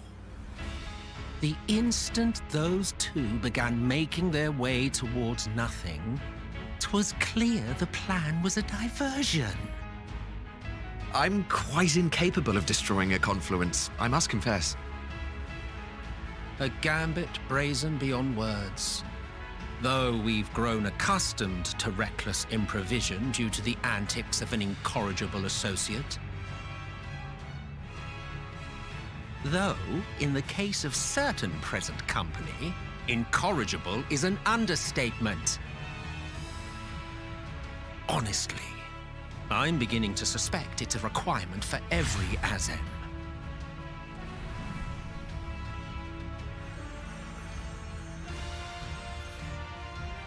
There's no time! Quickly! Even now, I do not believe your tale. I would not suffer us to walk such a wretched path. Still, if it must be said,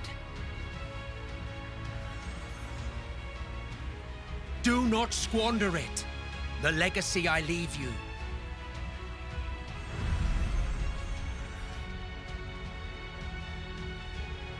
Final process complete. Executing universal memory alteration.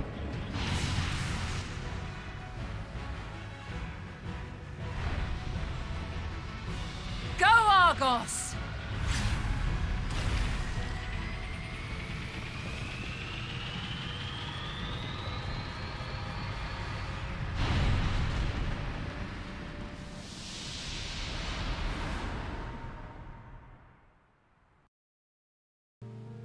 Argos will investigate in our stead. We will share in his consciousness and see and hear as if we were with him. Now, close your eyes and open your mind.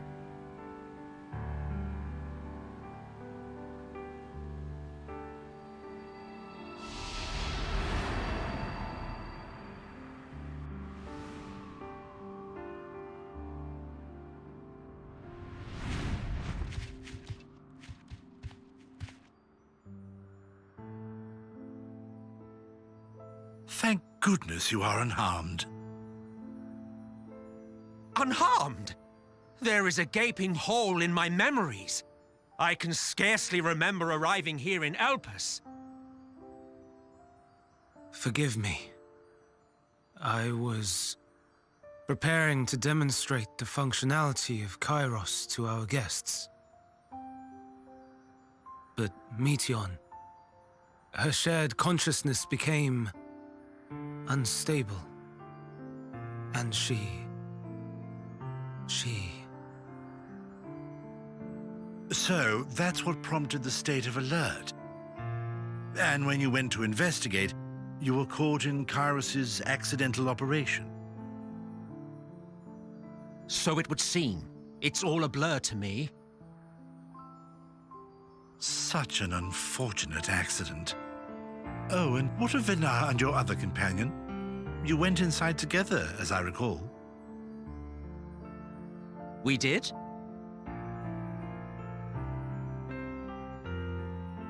If Venar was with us, I have no recollection of it. But that there is her familiar, is it not? The fellow seems happy enough, so I think it's safe to assume his mistress is well.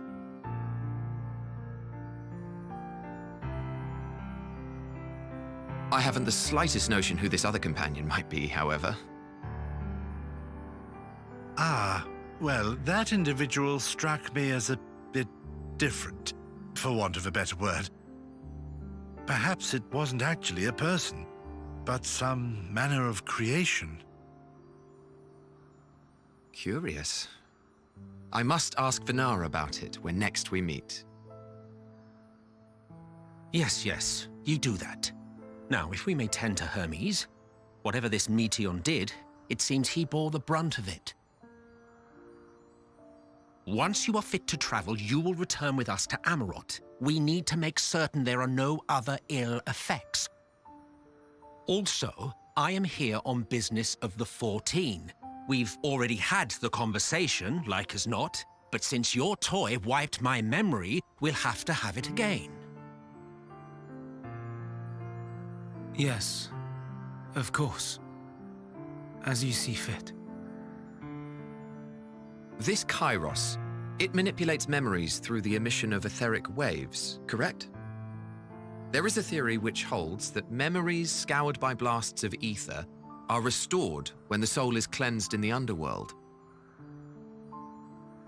If true, then perhaps when our time comes to return to the star, we shall remember these few days we have lost.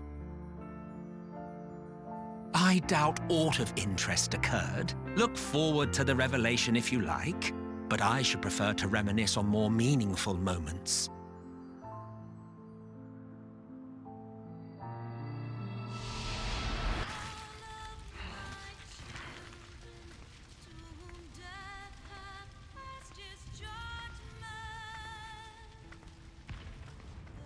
That which hides at the edge of the universe is no longer hope's creation.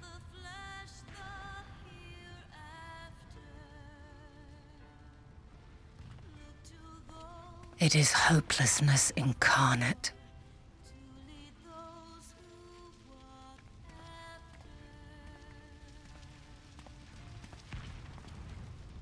That day, mankind saw half of its number sacrificed to bring forth Zodiark.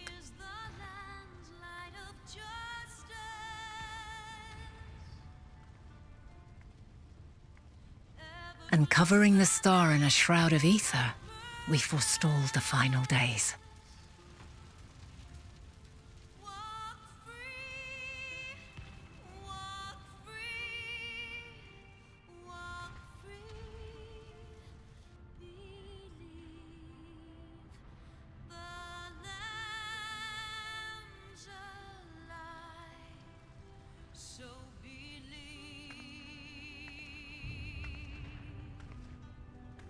Yet the cries echoed still.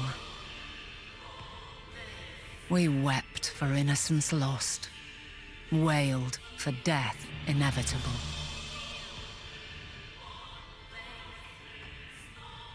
A reality too terrible to bear. As fragmented, imperfect beings, yours is a never-ending quest.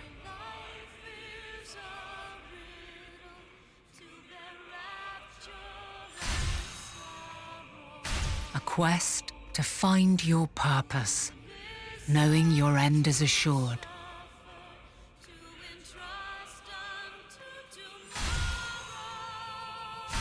To find the strength to continue when all strength has left you.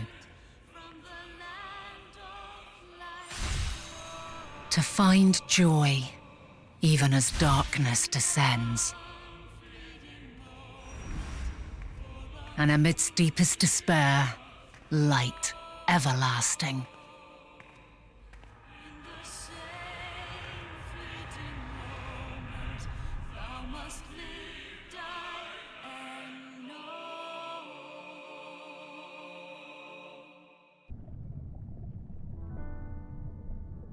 There you are.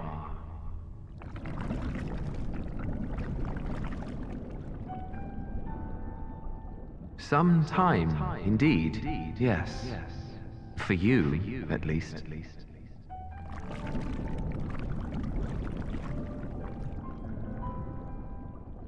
Believe me, I'd meant to get some proper sleep.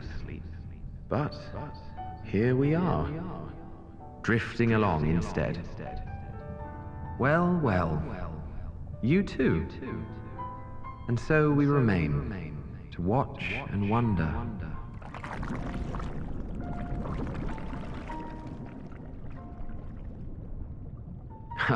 Yes, indeed. To begin, we first must see the end.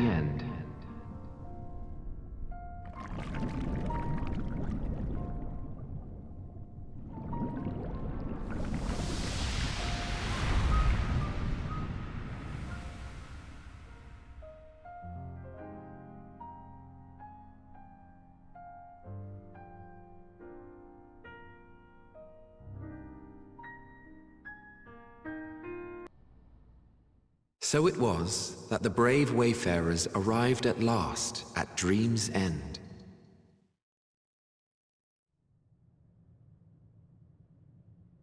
In following their path walked and history written, I am made keenly aware of one truth. Though the curtains may fall again and again, so long as others take the stage, ever shall there be more tales to tell. So, let them bring it to a close, I say. Let the curtains fall upon this, the final chapter in the tale of the star.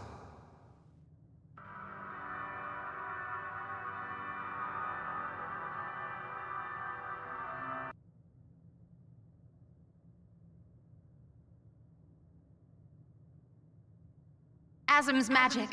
So long as our souls remain, you can use it to summon us back. But you mustn't. How do we make peace with That's why it's too soon for this to end. There are so many people in the world. You must triumph.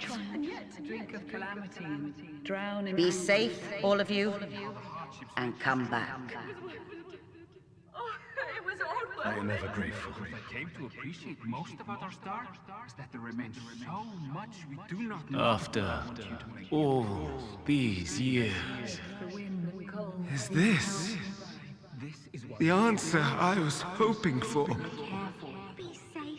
So long as we remember, our fates remain ours to shape.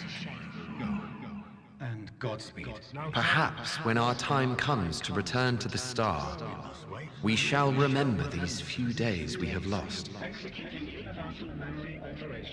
Do not squander it.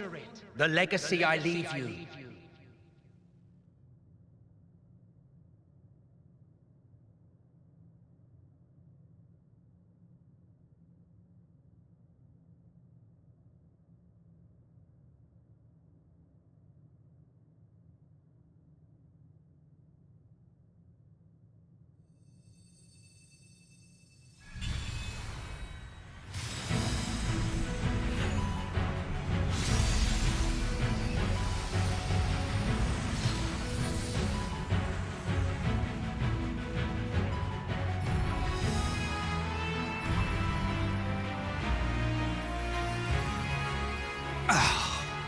I bid them remember, but all this time I'm the one who had forgotten. A right fool you've made of me, Hermes. And to add insult to injury, I've been denied a sound rest, forced to watch this clamorous show. Oh, come now. It's been a gripping tale. Unbreakable bonds and noble sacrifice, sprinkled with moments of levity to counterbalance the pathos. It's got it all. I, for one, would have been perfectly content to watch enraptured from the stalls.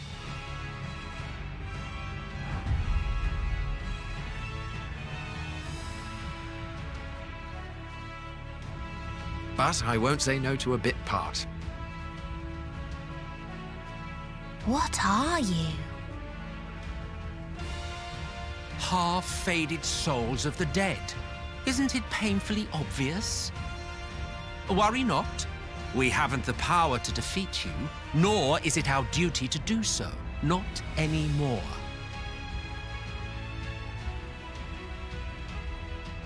That being said, we do have a score to settle. So here I am, Thavnair. I suppose you needed me to tie it all together, these frayed threads of our history. But knowing you, I suspect there's a joke in it too. Oh yes, I can imagine you gloating over my forgetfulness. Were I feeling charitable, I might assume you had left room for the possibility of this outcome. Even so, you'll get no applause from me. A single gesture will not lighten the burden I've had to bear.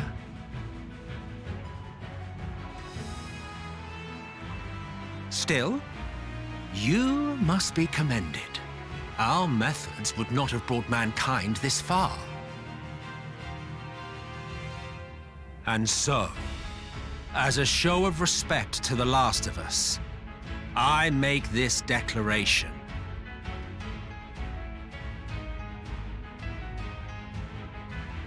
You will not end our journey. That is our answer. The answer of all lives of Aetheris, past and present.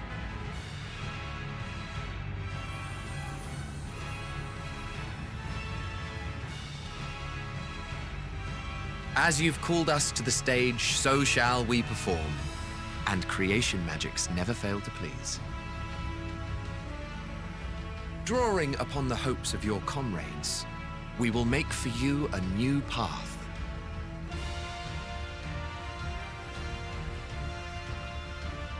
What form said path takes depends on you. So focus. Focus and envision that which rejects the claim that you cannot attain your goal.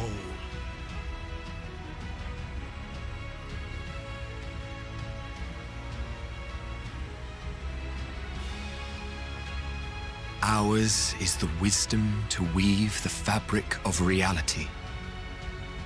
Ours is the power to create.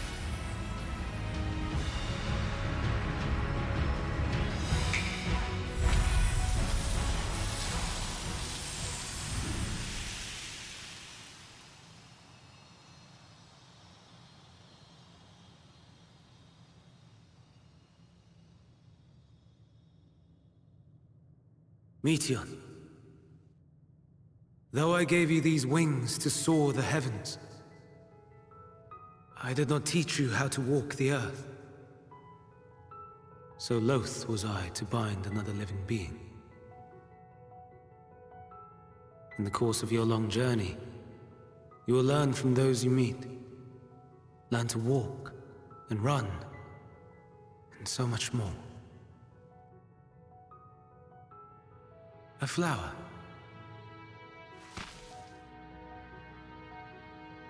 Yes. Upon your return, I will gift you a beautiful flower.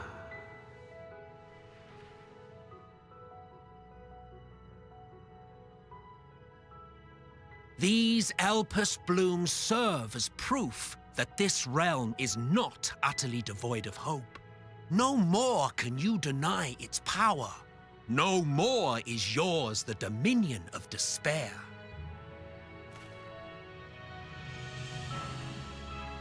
In case the practical implications were lost on you, your comrades no longer need fight their fight.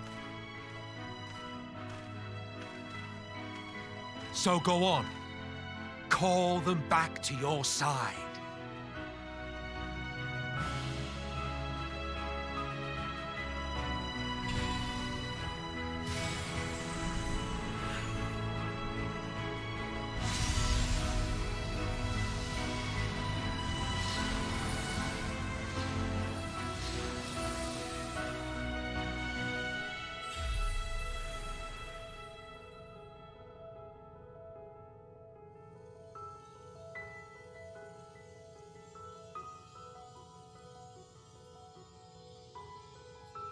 May you ever walk in the light.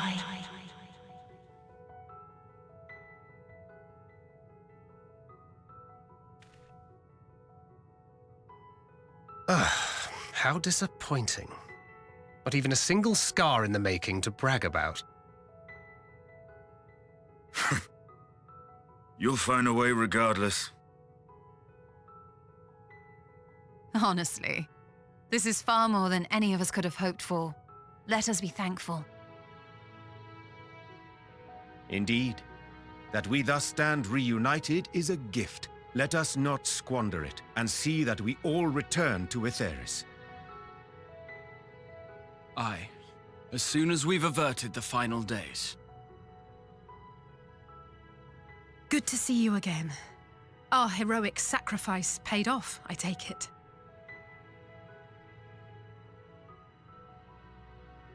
Come, my friends.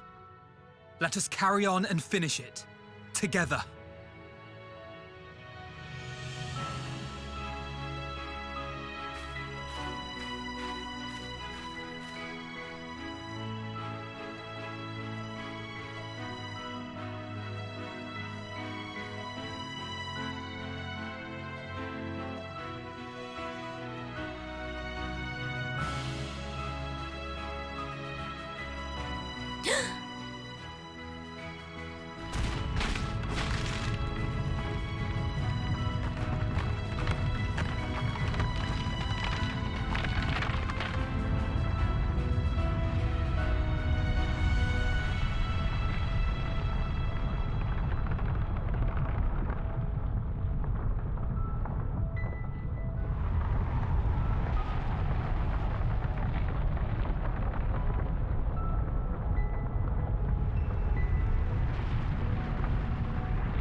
Can you hear me? The voice is within, crying in pain, wailing in sorrow, hurting, hurting. End it. Silence it. Silence our song of oblivion.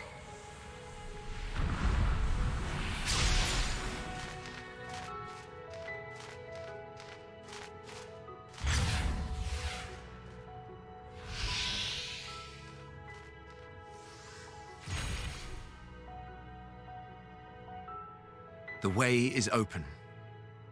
They can proceed. So it seems.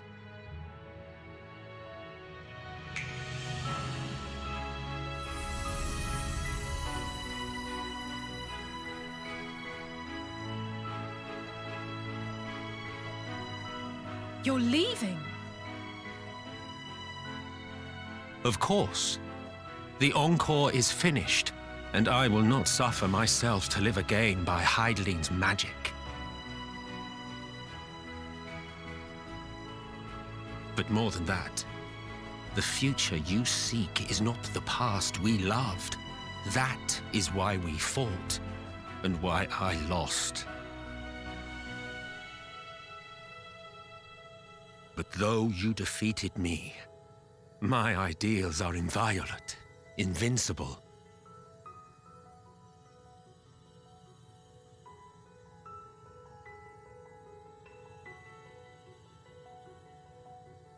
Spare me your pity. I have no use for it. If you would do something for me, save our star. See this tale to a triumphant conclusion, and with elation in your hearts, bid the final curtain fall. Only then may it rise again, and a new tale begin, with new parts for all to play.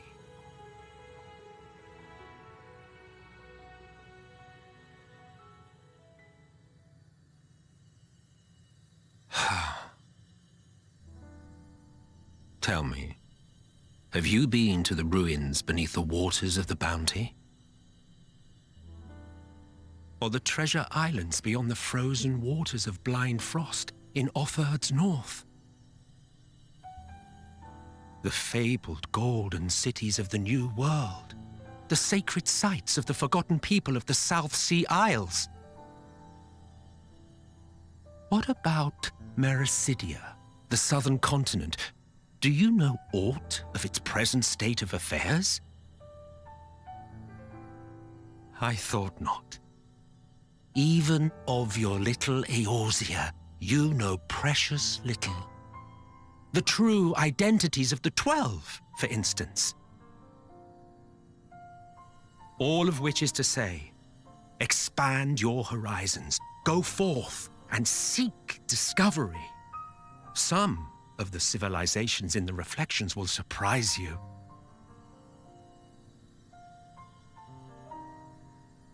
As the bearer of Azem's crystal, you may consider your duty to see at least that much.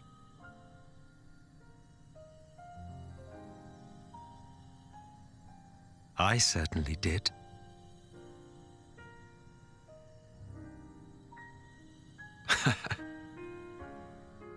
I pray we meet again. If not in this life, then perhaps another. Whensoever it should be, I trust it will be a most joyous reunion. For you, maybe. I want nothing to do with it. Oh, don't be that way.